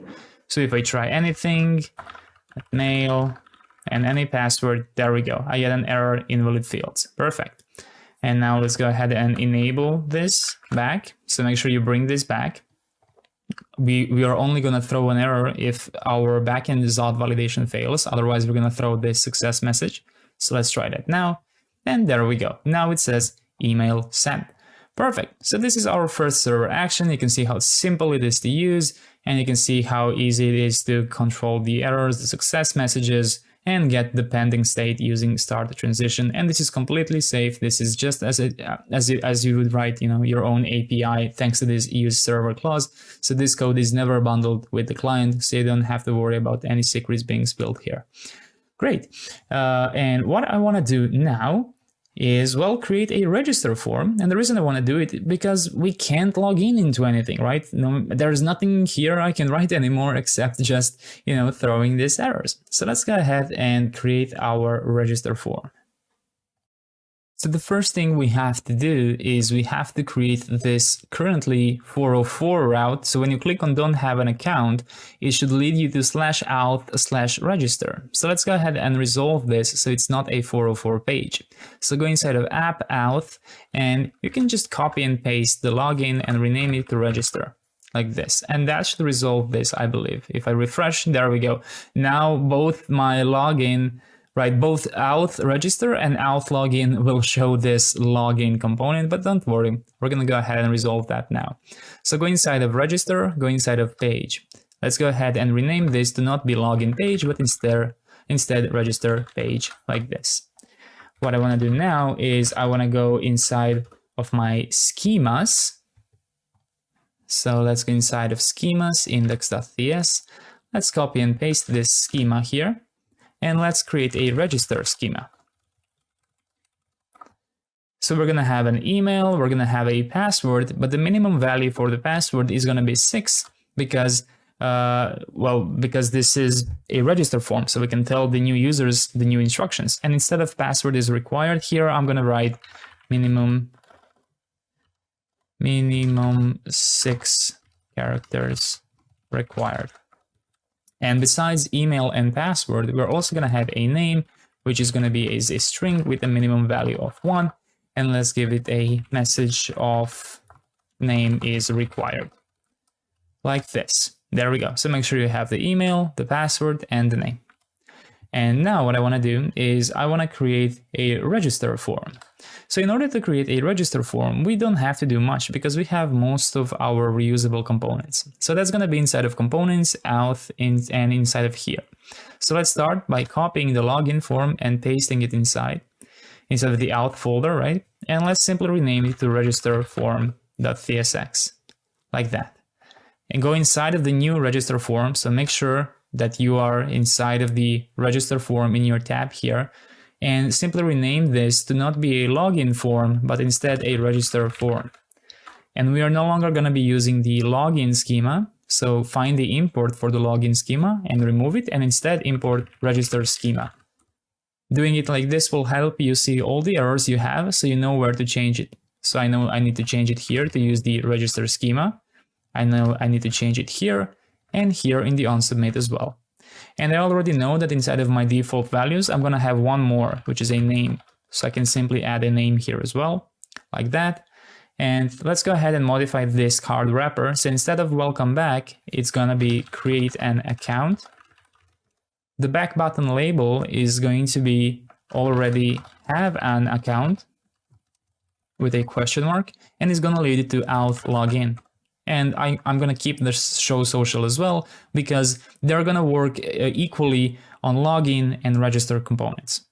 Great. And there's honestly just one more thing we have to do here. It's copy an existing form field, like an email, and paste it. And change this one to have a name of name and a form label of name. And the type doesn't matter, and the placeholder is going to be John Doe. Like that. And now what we have to do is use this new register form. So go inside of your app folder, go inside of Auth, register page, and remove this import. And instead add a register form from components, Auth, register form, and let's use it here. And there we go. Now we have a login form on Auth register. We have a back button that leads us to the login form, and this one leads us to the register. And we obviously have to modify a few more stuff. You can see here I have the button login, so let's change that. So go inside of the register form, inside of components Auth, let's find the login button. There it is, and let's change it to create an account or register, whatever you want. There we go. Now when I click here, I should be getting this error. So minimum 6 characters required, email is required, and name is required. Perfect. So I'm gonna go ahead and just prepare an equivalent server action for this as well. So it's not gonna be using the login action. Instead, it's gonna be using the register action. So inside of actions, well, you can just copy and paste this one, right? And let's rename it register, like this. Go ahead and rename the export const to be register as well. And remove the login schema and import the register schema. So now you know where to change them. And there we go. It can stay exactly the same. Now go back inside of your components, Auth, register form here, and go ahead and find where you import the login action and change it to be the register action from actions register. And now you're gonna have this little error in the onSubmit. And there we go. The types should be completely fine. So if I try this now, Antonio, test, and a password, there we go. I have a success message that email was sent. Perfect. So you've just learned the basics of server actions, and you just saw how fast we created our register form. So that's how handy it is, this little card wrapper which we created, so we can easily change the label, the back button, and where it leads. And of course, well, it's easy to copy and paste these form fields as we need them as well. Perfect. So what we're gonna do next is we're actually gonna be using these actions in the register to create a user inside of our database and encrypt their password. In order to do that, of course, we're gonna have to connect to a database and well, start creating some Prisma models. Great job. So now it's time for us to transfer these values, which we've successfully put on the server side now, and add them to our database. In order to do that, we first have to set up Prisma, which will be our ORM for this video. So let's go inside of Prisma and we can shut down the app. Sorry, let's go inside of the terminal and we can shut down the app. And first, let's install Prisma. So we have to install this inside of dev dependencies. So npm install -D Prisma, like this. After Prisma has installed, go ahead and install npm install @prisma/client, like this. And after this has installed, we're gonna go ahead and we're gonna create our Prisma util. So let's go ahead and do the following. So make sure that you have both of these installed, the Prisma client in your package.json and Prisma in your dev dependencies here. Now let's go inside of the lib folder and create a new file called db.ts, like this. And inside of here, let's go ahead and import Prisma client from Prisma/client. Let's go ahead and declare, actually, let's not do this immediately because I want to show you why we are doing this. So first, this is what we're going to do. Export constant database to be global this.prisma or new Prisma client, like this. And you can see that we have this little error here. We're going to fix that with what I started writing here, but I decided we're going to do it later so I can explain why we're doing that. And now let's write an if clause. If process.environment node environment is not production, in that case, let's go ahead and assign global this.prisma to be the database variable, like this in one line. So we have to add types for Prisma in global this now. So let's go ahead and do that. We can fix that by adding declare global var Prisma to be a type of Prisma client or undefined, like this. And you can see that now we have no errors in global this.prisma, and you can see how we have the type for it. So why are we doing this? Well, it's because of Next.js hot reload. So as you can see, we could have easily just done this. So imagine I didn't write any of this and just wrote export const db to be new Prisma client. This is what's gonna happen in production. But in development mode, we need a different thing. We need this to be working. And the reason is because of Next.js hot reload. Whenever we save a file, Next.js will run a hot reload. And what that would do is initialize a new Prisma client every time. And then you would get some warnings in your terminal that you have too many active Prisma clients. So what we do is we add a if clause. If we are not in production, in that case, we're going to store the database variable inside of global this.prisma. And then when hot reload fires on the next iteration, it will check if it has Prisma already initialized in global this, and then it's going to use that. Otherwise, if we are running it for the first time, it's going to just initialize a single Prisma client. The reason we store it in global this is because global is not affected by hot reload. Like that. Great. So what I want to do now is the following. I want to go ahead and I want to go inside of git ignore right here and go ahead and find .environment.local. And below that, just add .environment or just add it anywhere in this file. So just add pure .environment file here, like that.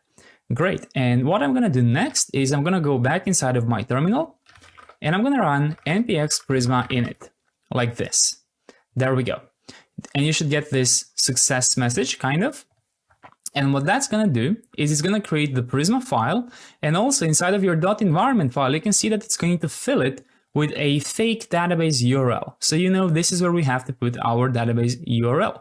And we also have the Prisma folder where we have a schema Prisma set up for us, like that. So make sure you have all of those files. What we have to do next is we have to obtain an actual database URL. For that, we're going to be using neon.tech, which is a completely free Postgres database, and you don't need a credit card for it. It's completely free, no need to do anything here. So this is what we're gonna do. Let's go inside of neon.tech like this, and go ahead and find the login button. Once you're logged in, you're gonna be prompted with a similar query like this to name your project. So let's call this Auth masterclass, or I'm gonna call it Auth tutorial like that. And database name can be exactly the same, it doesn't really matter. You can choose the region closest to you and click create a project here. And in here, you're gonna get your connection string, or you can go ahead and select Prisma here to see exactly what you have to put inside of schema Prisma and what to put inside of the .environment file. So let's first do the schema.prisma. So I'm gonna go ahead and copy this, and I'm gonna go inside of my Prisma, schema.prisma, select everything and paste it here. And there we go. So we just need a data source DB with PostgreSQL and database URL and a direct URL. And now we have to add this inside of our environment file. So you can click on the little eye icon, so it's going to show these keys, or you can directly click copy here, like that. Then go inside of your .environment file and replace this database URL with what you've just copied. And there we go. We now have a database URL and a direct URL connecting to neon.tech using PostgreSQL or Postgres, however you want to call it. Great. So now that we have this, you can go ahead and close this, and let's go ahead and add a model here. So I'm going to write model user, for example, and give it an ID. And inside of here, let's make it a type of string. Let's make it ID and a default value of CUID, like that. And I'm also going to give it the name of string, for example. And then what you can do is go inside of the terminal here. So just make sure you save this model user inside of schema.prisma. And then you can run npx prisma generate. So what this is going to do, oh, you don't have any generators defined, so nothing will be generated. My apologies. I think that I forgot a generator. Yes, because I've just copied this for Prisma. Right, so do this. Add a generator client provider to be Prisma client JS, like this. So we also need this inside of our schema Prisma. My apologies, I removed that once I've pasted from Neon this code. Let's try this again. So make sure you have the generator client here, and let's try again npx prisma generate, and there we go. So now this user model has been successfully generated, and what we can do now is using this lib folder database, we can access the user model. For example, if I go inside of app layout here, so just for fun, I'm gonna add a user to be await. I'm gonna turn this into an asynchronous function. I'm going to import the database from /lib database, and then you can see the auto completion of user here. So if you're getting an error here, that means that you didn't do npx prisma generate successfully. So make sure that you don't get any errors right here after you run npx prisma generate. So that's what that command does. So make sure you don't have any errors and that you have the autocomplete for find many or anything like that. So I'm going to revert this back to how it was, and I'm going to remove this import from the database in my layout, so just as it was before. What we have to do now is we have to push our collections right here in the Neon database, because if you click on the databases here, well, basically you can't find anything, right? So let's go ahead and do this now. Let's go inside of our terminal again, and just like we've run npx prisma generate, we're now going to run npx prisma database push like this.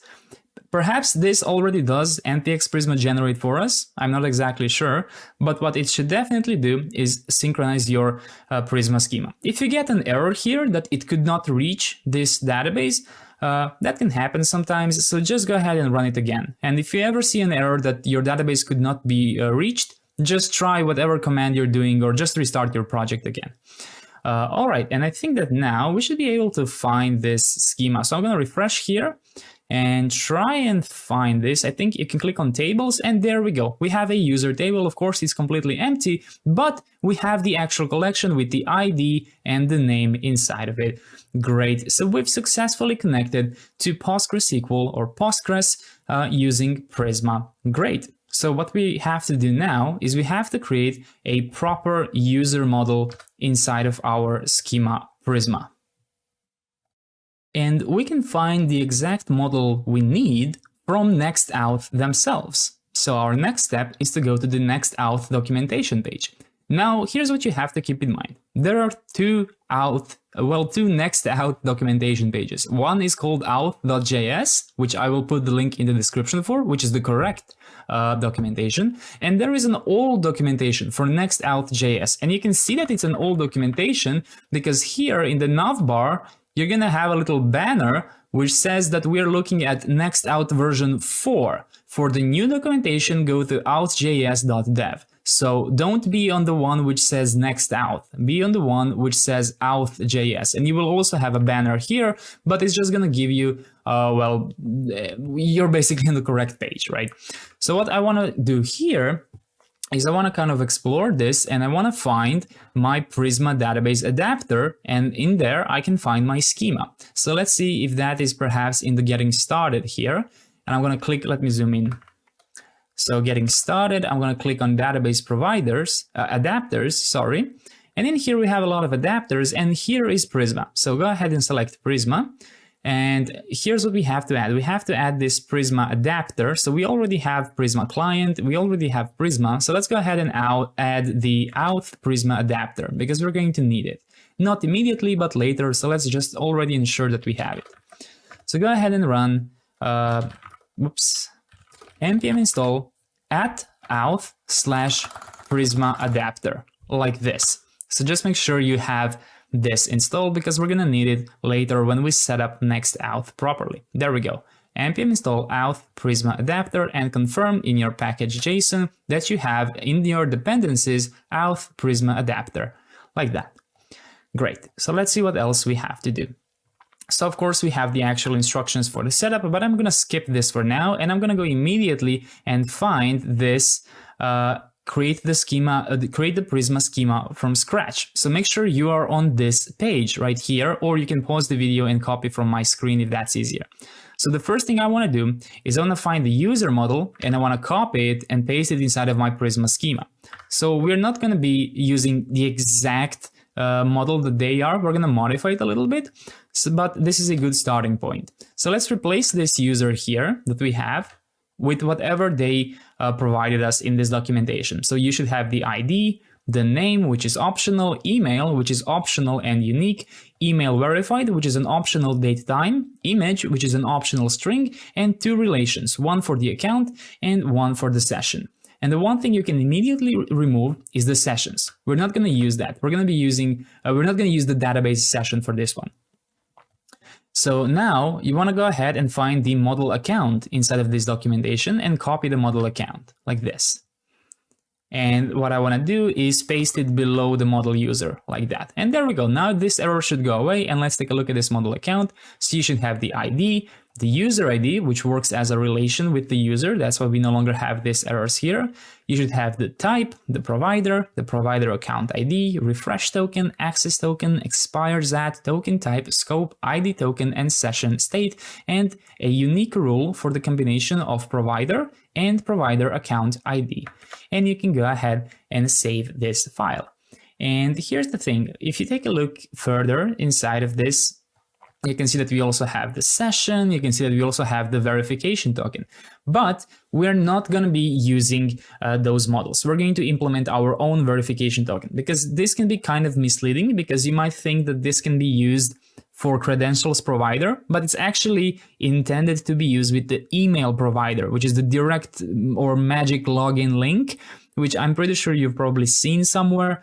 But honestly, it's very easy to implement, and I don't see it being used that much across the internet. Perhaps I could be wrong, and I just don't think it makes such an interesting tutorial to teach you how to do that. Instead, I'm teaching you how to do it with credential providers, so you can actually register with your name, email, and password, and then we're going to create our own model verification token, which is going to confirm that user's email when they register.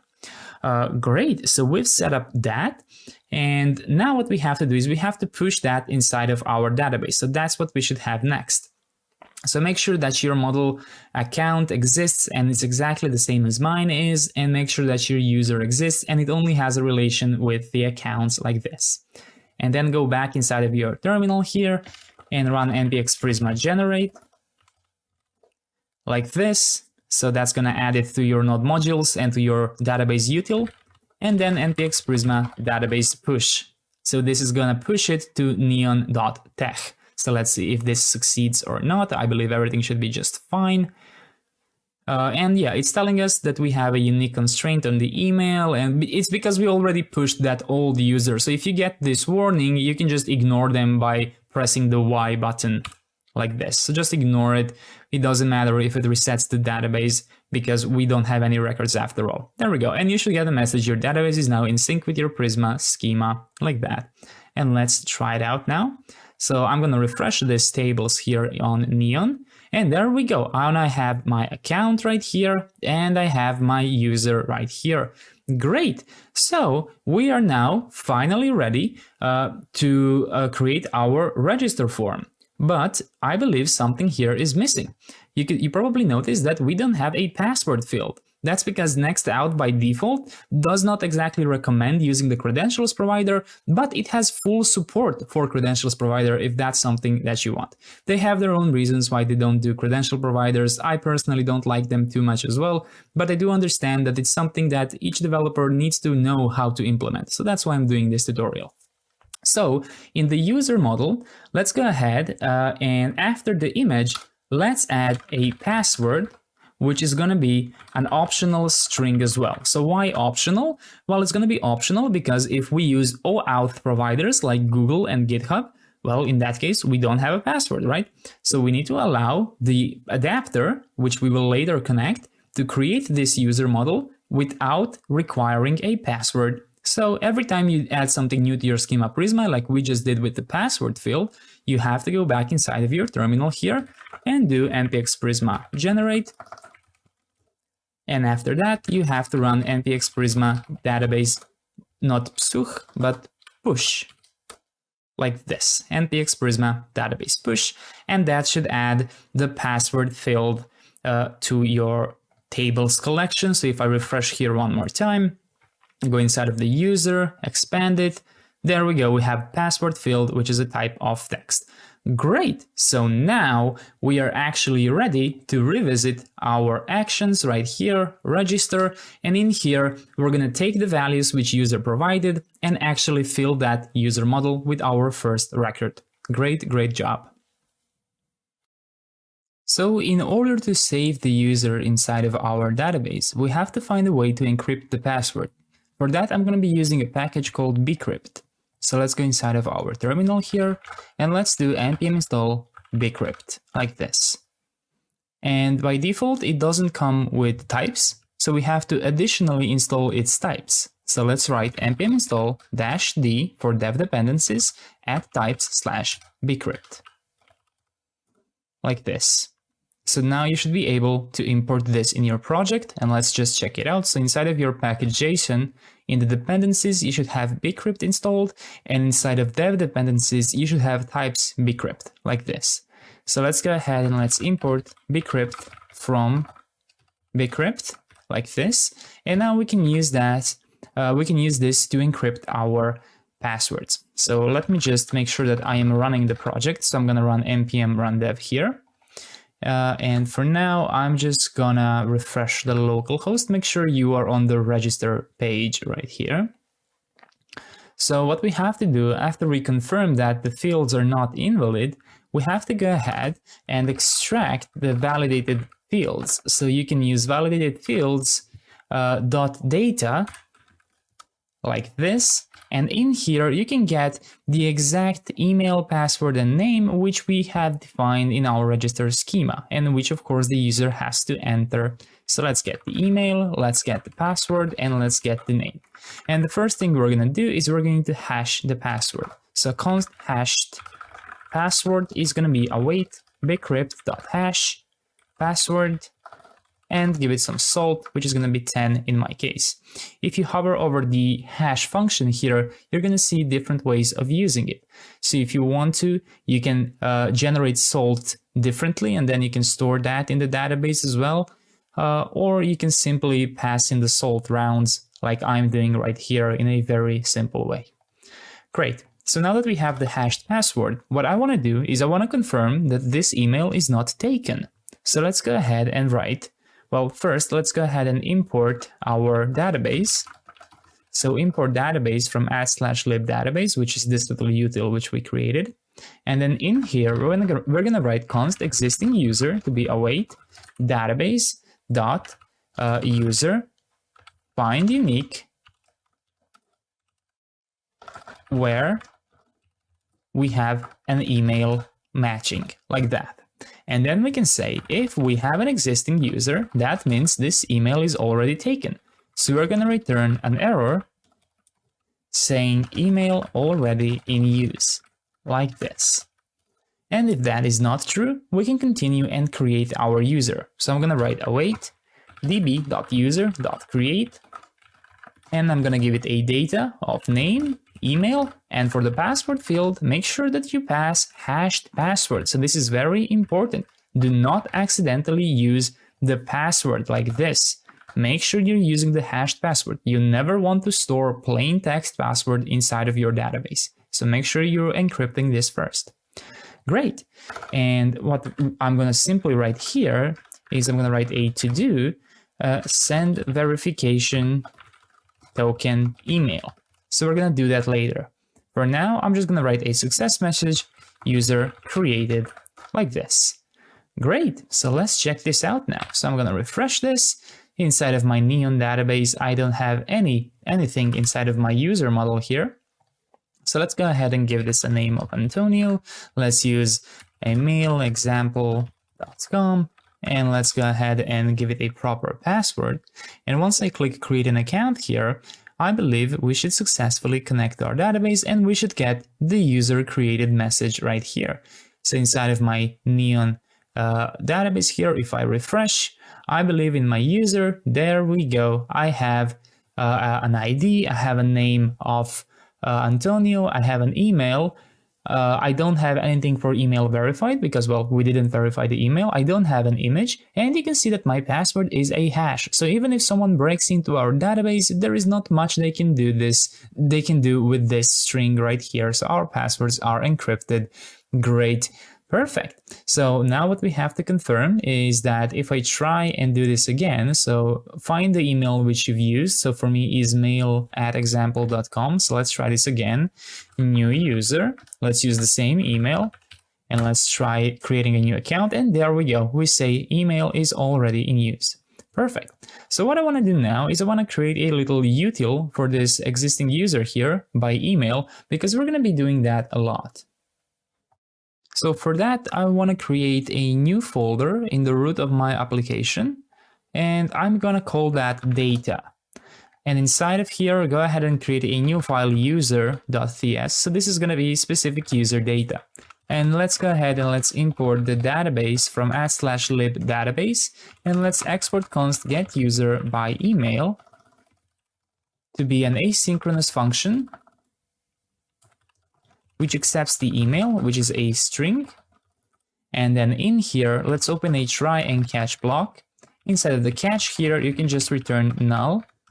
And inside of here, you can get const user to be await database.user find unique, where you have a matching email property like that, and simply return the user like this. And let's go ahead and copy and paste this. And I want to create another useful util here, get user by ID. And instead of email being the prop, it's going to be the ID. And we're going to be simply using the matching ID of the user. So very simple. And we're going to use that inside of our Auth callbacks later, where we need more information from the database. Great. So now let's use this inside of our register function here. So instead of this, it's going to be await get user by email, and we're going to pass in the email. So let's go ahead and import get user by email using the @data user and the structure get user by email. And here's a quick little tip for you. Some people have reported that bcrypt is causing them errors in the app. So if you want, you can use an alternative version of bcrypt. I'm going to install it and demonstrate it just in case you're having any issues. So npm install bcrypt.js like this. And just as in the previous one, you also need to install a dev dependency of bcrypt types, of @types/bcrypt.js. And I believe they should work exactly the same. So you can import from bcrypt or bcrypt.js. And I think it should be exactly the same. So let's go ahead and try this. If I go and npm run dev here, I'm going to create a new account here just to confirm that everything is still working. So new example.com. Let's go ahead and create an account. And there we go, user has been created. And if I refresh this, I should have 2 users inside of my user model here. And there we go, you can see how they have, of course, different encryption, but the encryption is still fully working.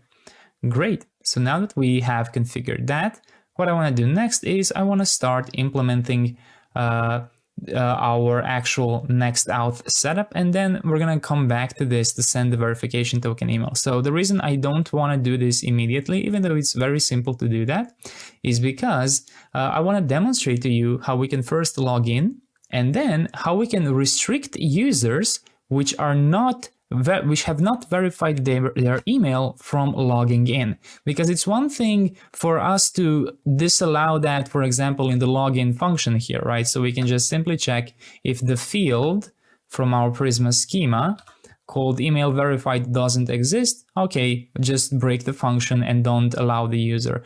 But keep in mind that this function is just a wrapper around nextOuth. So if somehow the user finds a way to log in, we need to tell nextOuth directly, never allow this user to sign in completely, right? Instead, redirect them to verify their password, to verify their email, right? Great job so far. So we're finally ready to add nextOuth inside of our project. And for now, we're simply going to implement the login functionality the same way we just implemented the register functionality. So in order to enable login, we have to install nextOuth version 5 inside of our project. So head to the Auth.js documentation here. And in the guides section, all the way to the bottom, you're going to find an upgrade guide to version 5. So first of all, let's install the proper version of nextOuth. So if you're watching this into the future, perhaps it will not have this sign and it's just going to be nextOuth. All that matters is that the version is higher than 4, meaning minimum 5. So let's go ahead inside of our terminal here. Let's shut down the app and let's run npm install next-auth like this. And after you've run this, go ahead and run your project again and confirm in your package.json that you have nextOuth beginning with the version 5 like this. Great. So now let's go ahead and see what new features we have. So this is the one I like the most, the universal auth. Previously, when you wanted to access the currently logged in user in server component, you had to use well, different kinds of methods, right? We had get server session, we had get session, we had without, get token, use session, all of those things. Now they have all been replaced with a universal auth. So I think this is a great change. In here, we also have some breaking changes, like the import being deprecated. So the next, middleware, JVT, adapters, none of this exists anymore. And now we finally have the configuration.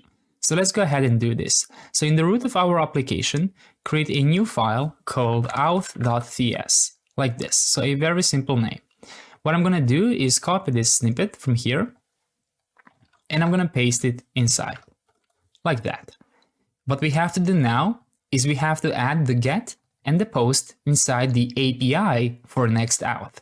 And you can see that in here, we export this universal auth lib, which we can then later use in server components to get the currently logged in user session or get no session at all if we are logged out. So let's go ahead and use this get and post to add them to our API routes. So in here, we have to create an API folder inside of the app folder, then an auth folder, then a catch all next auth route, and finally route.ts inside. So let's go ahead and do that. So inside of here, I'm going to go ahead and collapse everything.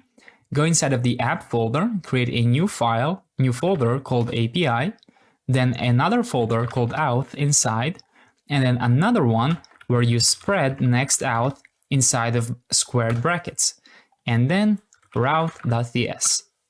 And inside, I'm simply going to copy and paste this snippet from here, like this, and paste it here. And what we have to do is change the import to go to the root. So @/auth like that, because our auth file should be located in the root of our application. Where is it? There we go, auth.ts. And this is optional, and I'm going to remove it because we are not working on the edge because we are using Prisma, which by default doesn't support the edge. And then what you can do is go to localhost 3000 /API/auth/providers. And in here, we have an error, as you can see, missing secret. I believe we can also see that inside of our terminal here. There we go. You can see that the moment I added this auth file, it's saying that we have an error, missing secret. So you can see that we have this link here, which we can click on and open it like this. And in here, we have instructions on what we have to do. So we have to add auth secret environment variable. So let's go ahead and do that. So I'm going to go inside of my environment file, and I'm going to add an auth secret. And in here, you can write whatever you want for development purposes. So you can simply write just secret. And then if I try and go to this route again, /API auth providers and refresh, there we go. You can see that it noticed that we have a GitHub provider inside of our auth.ts file, right? But for production, it is recommended that you either generate your own secret using OpenSSL, but that is only available on Unix systems like Linux or Mac, so you can run this in your terminal if you want, or you can simply click here and that's going to generate a random one for you. So this is for production, right? You don't want your auth secrets to be this simple, but in development, it's completely fine. And if I refresh, it's still working. Perfect. So now that we have this done, what I want to do is I want to set up the middleware. And in here, you have a nice little table showing what has changed from version 4 to version 5, if you're interested in that. So you can see that get server session with the auth options had been replaced with a universal auth call. In the middleware, we no longer have without and middleware, we now just have auth. Use session has stayed the same for client components, but you can see that everything else uses the new auth universal call. So I really like this change. So now let's set up our middleware. So inside of the root of our application here, create a new file, middleware.ts. And here is an important thing to understand about the middleware. So middleware is not nextauth specific. Middleware is Next.js specific. So please don't misspell the name of this file, otherwise it's not going to work. And now I'm going to copy this snippet from here, and I'm going to paste everything inside of the middleware, like this. And here's an important thing for you to understand about the middleware. So I've seen a lot of misconception about this config matcher right here. A lot of people don't understand exactly what it does. Some people think that this is where you want to put your private routes. Some people think that this is where you should put your public routes. The truth is, everything that you put inside of here will not be used to check whether it's public or private. It's simply going to be used to invoke the middleware, right? So if I go ahead and add, for example, /auth/login here, this is not going to be protected or public. This is simply going to invoke this function right here. Or if I write a long regular expression for a bunch of different things, then everything will invoke the middleware, right? So let's try this out. So if I go ahead and add a console log of request next URL.pathname here, and I'm going to give it a little string here so it's clearer to see, and let's make sure that our app is running. There we go, it's running.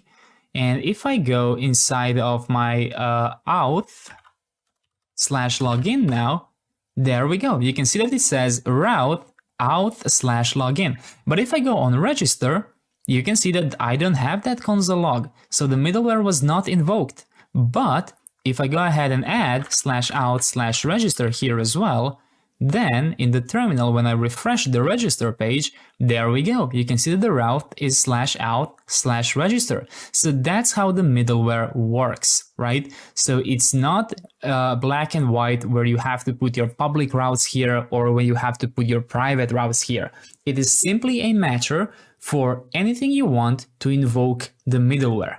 And as you can see from the documentation in here, in next out, we have a regular expression to invoke on every single thing except this specific regular expressions which we don't want to invoke. But in my experience, this is not the perfect regular expression. There is a better one, and you've probably used it a lot of times if you followed my previous tutorials, and that is the regular expression from Clerk. So I'm gonna paste the link in the description so you can find this page right here where you can find this matcher, which I really like, which is perfect for this project. The reason I like this matcher so much is because, well, if you've used Clerk, then you probably know that they are really the creme de la creme of developer experience and authentication. So what I'm trying to do in this tutorial is come as close as possible to using Clerk, but in next out, of course. So let's go ahead and copy this matcher from here. If you cannot find it in the documentation, you can also immediately go to my GitHub and find it there. So I'm going to replace my existing matcher with that matcher. And now let's go ahead and see what's going to be logged inside of our terminal. So I'm going to go ahead and refresh the register page. And as you can see, the register page is logged. If I go to the login page, now the login page is logged. If I go inside of /, then the / is logged. If I go inside of /API Auth providers, you can see that API Auth providers is logged. So what did we achieve here? We achieved that every single route except specific next static files and next images are going to invoke the middleware. And this is the perfect use case for us.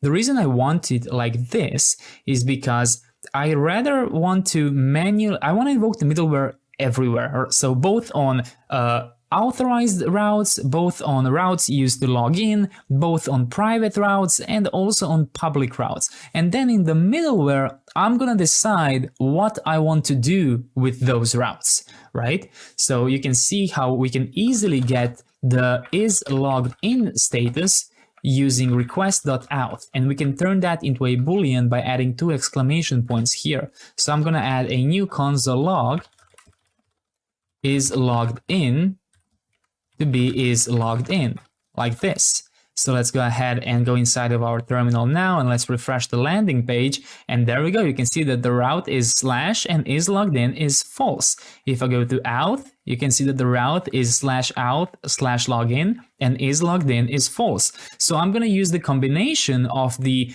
path name and the logged in status to decide what to do with the route that the currently logged in user is on. And this is another structure that I plan to use for this app.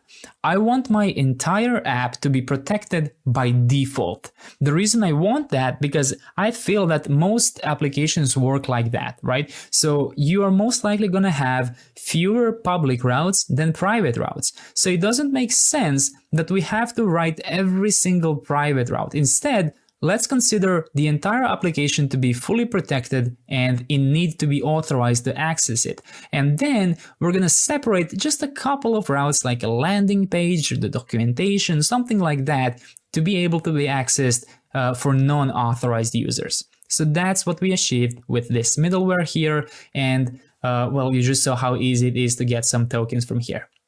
Right, so I hope that kind of cleared up what the middleware is used for. So it's not used for explicitly private routes or public routes. It can be used for anything you want to invoke the middleware. If you wanted to, you can of course manually write every single route that we have inside, but it's better to use a regular expression for this, specifically because of this app folder API Auth, and in here we have a catch-all, meaning that we don't exactly know which future routes or sub-routes could be inside. So by using a regular expression, we made sure that we will invoke the middleware every single time any of those routes is being touched. What I want to do now is I want to go back to the upgrade guide here. And I want to scroll a bit down, and in here you're going to find something called Edge compatibility. So as you know, we are using Prisma, which by default does not work on the edge, which means that we are not going to be able to use a lot of callbacks and events inside of the auth.ts files, which we would usually be able to if our database supported the edge. But thankfully, there is a solution for that. And that is to separate auth config and then use the config in the middleware. So the middleware is the problematic part because middleware works on the edge. So we cannot use Prisma here. So what we have to do is we have to create a file auth.config.ts. So let's go ahead and do that. So I'm going to create on the same level as auth, create a new file auth.config.ts like this. And let's go ahead and copy and paste this snippet here. Like this. So we get the provider, we get the type next auth config, and we export default an object with the providers which satisfies the next auth config. What we have to do next is go back inside of auth.ts file, and now we can safely add the Prisma adapter, which does not work on the edge. So that's why we have to separate those two files. So we're gonna use this file instead to trigger the middleware, and not this one, which will use the Prisma adapter. So let's go ahead and change what we need. We no longer need the GitHub import, and we no longer need the providers. Instead, we're going to import auth config from ./auth config, or if you want to be consistent, you can use the @ sign, and let's simply spread the auth config like this. There we go. But we still have to add our Prisma adapter. So let's go ahead and add the Prisma adapter from auth Prisma adapter. Make sure that you have this package installed. So if you don't, you can simply go into the terminal and run npm install auth Prisma adapter like this. But I believe that if I go ahead and install this, we already have this. I think we did it in the previous module. So you can, of course, always confirm inside of your package.json. It should be first, auth Prisma adapter, like this. So we have the Prisma adapter, and we also need our database util from ./lib database or @/lib database. So let's go ahead and add the adapter to be Prisma adapter and pass in the database. And we also have to change the session to use a strategy JVT. We cannot use the database session strategy. That's why I didn't add the session model inside of our Prisma schema, because with Prisma, we cannot use the database session because it doesn't work on the edge. We have to use JVT strategy here. And now that we modified this, we also have to modify our middleware here. So it doesn't use this auth, where we clearly use the non-edge supported Prisma adapter. So instead, we have to use the auth config file to extract the auth middleware from it. And we can do that very simply by following the instructions here. So inside of the middleware, we have to import auth config from ./auth config, and we have to import next auth from next auth. And then we can destructure the auth from next auth and auth config. Let's go ahead and do that. We no longer need this import. Instead, we need the auth config from /auth config or @auth config, and we need next auth from next auth. And then what we can do is write const next auth and pass in the auth config. And then inside, simply get the auth. And there we go. Everything should now work exactly as it worked before.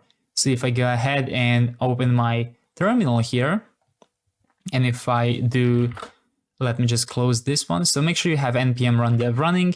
If I refresh, there we go. Route is /auth/login, and is logged in is currently false because we are not logged in.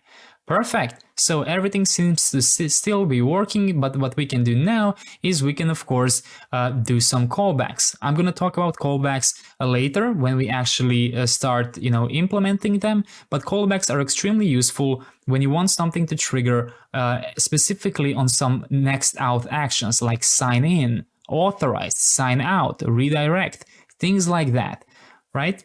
But we're going to explore that a bit later. What I want to do now is I want to go ahead and I want to attempt to use this auth.ts file, specifically this auth constant export, to see if I can get the currently logged in session. Obviously, we are not logged in, so I think I already know what that's going to look like, but let's just try for fun. So inside of the app folder, I'm going to create a route group inside of parentheses called protected. And then inside, I'm going to create a new folder called settings. So that's going to be our protected route in the future. For now, let's just give it a page.tsx here. And let's go ahead and export the settings page. And let's write a div settings page. So you can find this by going to localhost 3000 /settings directly. No need to go for the protected. I just want to have an organizational folder where I'm going to keep all of my protected routes so I know visually that they should be protected. So now go to localhost 3000 /settings here, and you should just see the text which says settings page like this. So now what I want to do is I want to turn this into an asynchronous server component, and I want to import auth from @/auth. And then what we can do is get the session by using await auth. And to render it here, I'm simply going to use json.stringify inside of curly brackets.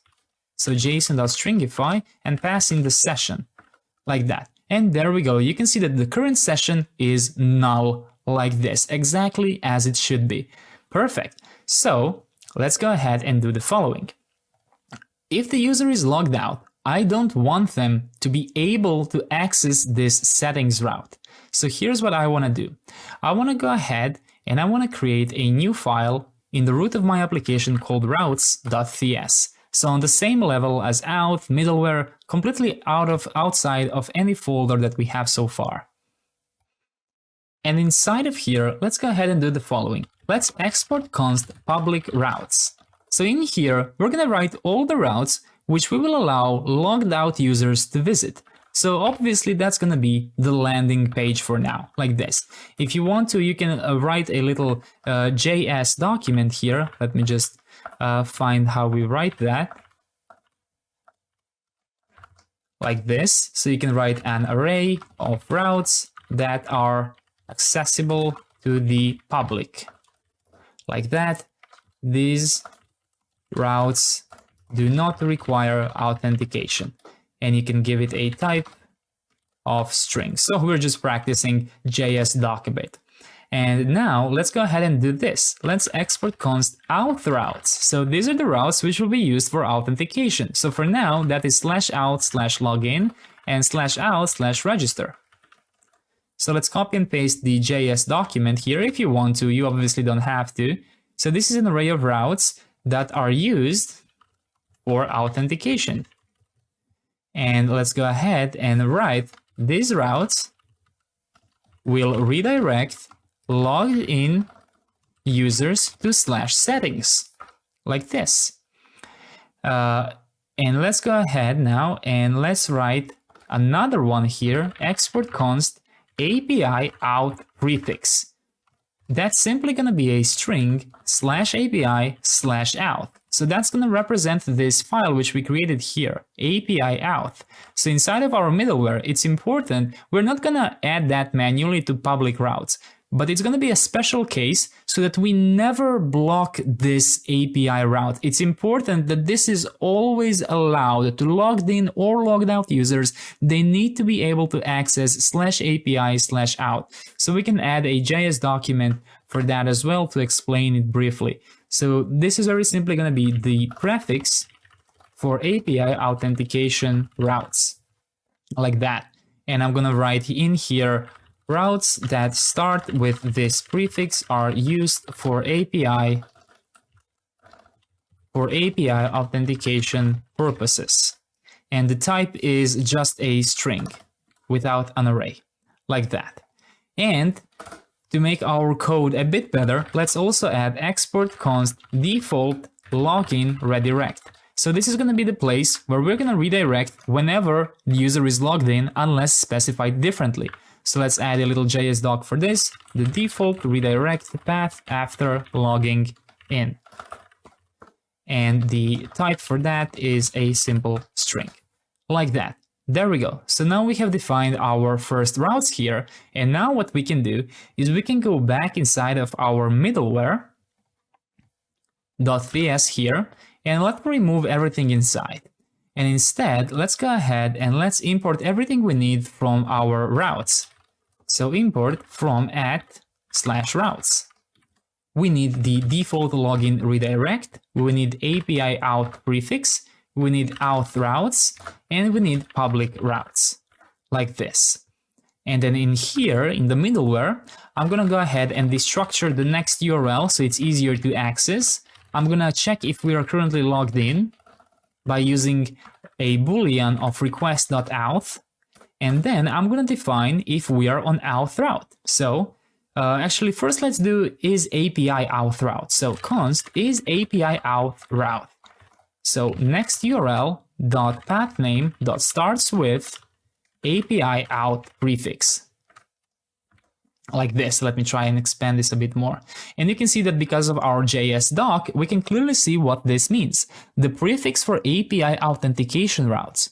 These are routes that start with this prefix and they are used for API authentication purposes. So we always want to allow these routes. That's why I want to have them in a special constant. So whenever the middleware hits any of those routes, which are the following routes, for example, /API/auth providers, there is no reason for us to protect this. Obviously, Nextauth needs it to work properly, right? So make sure that you don't accidentally protect those routes. So always confirm that your API auth prefix is correct right here.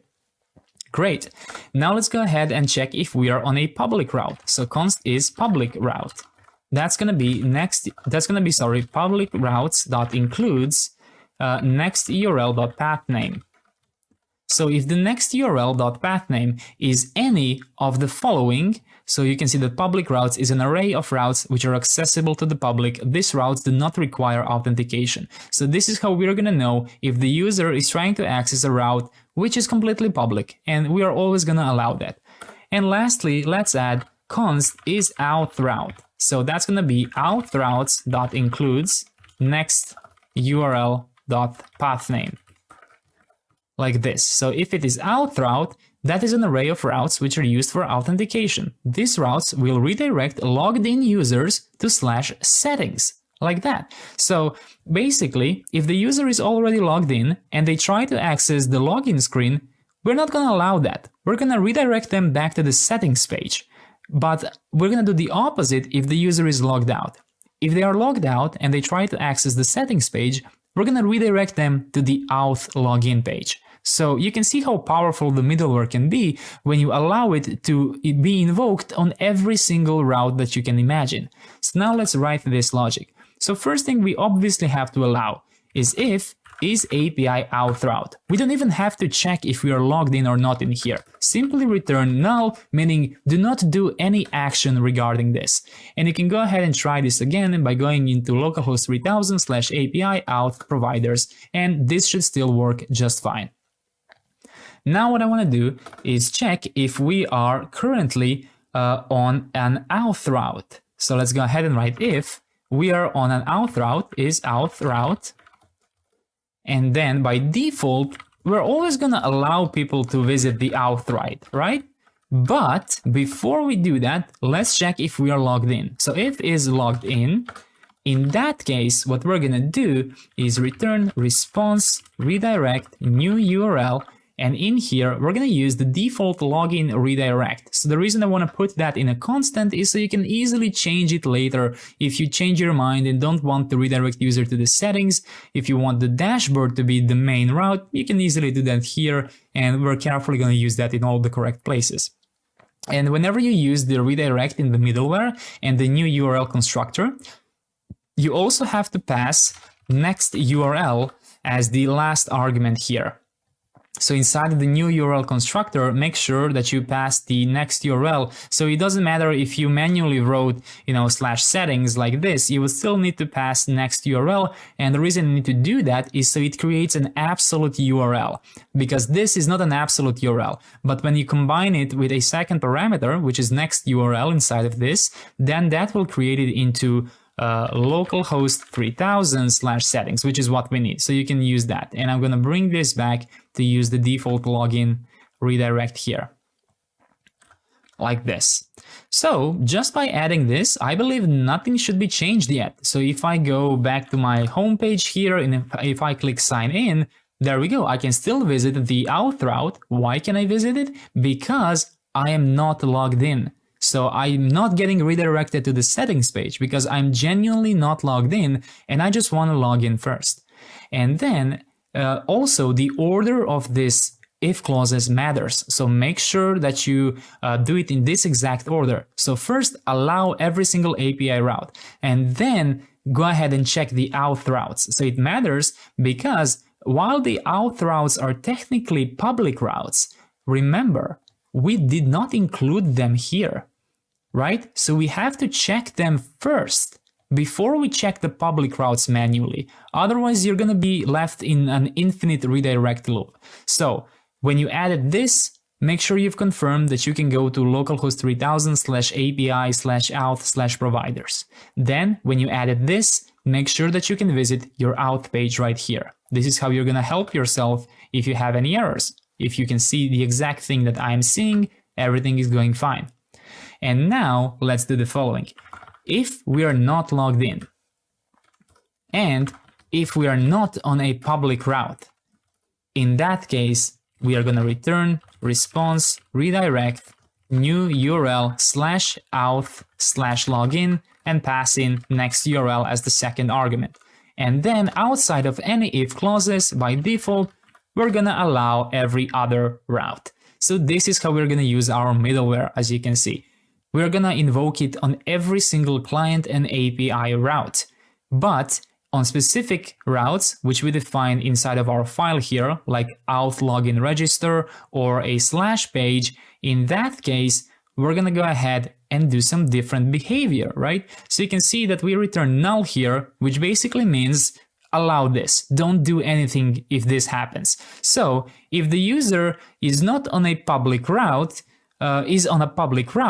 we're just going to fall back to this, meaning that there's nothing we have to do here, right? It's completely fine. But otherwise, it's going to start checking for logged in. If it's not logged in and it's not on a public route, we will redirect the user to the login page.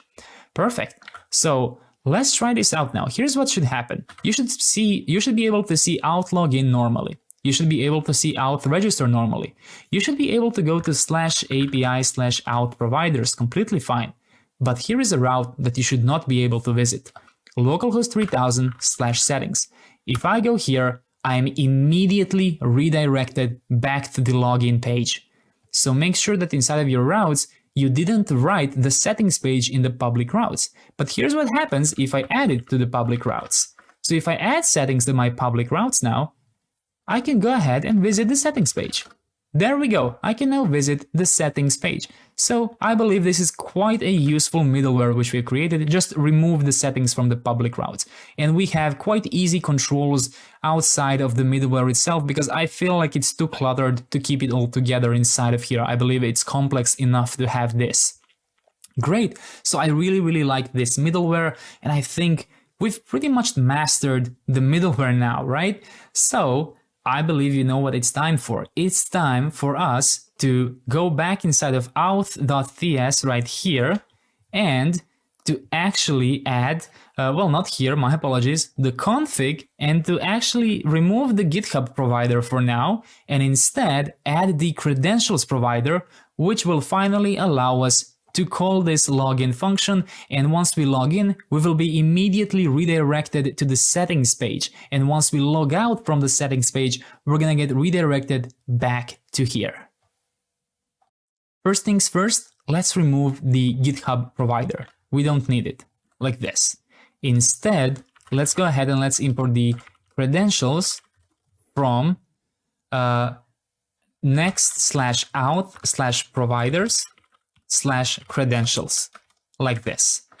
And let's move this to the top right here. And now I want to import the login schema from /schemas. So we already used the login schema inside of our login form and inside of our login server action here, right? But I'm gonna use it one more time in the credentials provider, because remember, in next auth, just because we have this server action for login doesn't mean that every user will always use that. There are definitely some users which can bypass our server action and not use this login screen at all, right? They can manually send information to the app API auth if they want to. So that's why we also have to do the login schema check here in the providers. So in the providers, go ahead and add the credentials. Open an object inside of here, and let's write an asynchronous function, authorize, like that. And it's gonna give us the credentials in the props. So inside of here, I want to go ahead and validate the fields again. So const validated fields are going to be login schema dot save parse credentials, like this. And then if validated fields are a success, in that case, let's go ahead and let's destructure the email and the password from validated fields dot data, like that. And then what I want to do is I want to check if that the email which was passed in the credentials provider is actually connected to any, user in my database. So I know that I can, check the password. So const user is going to be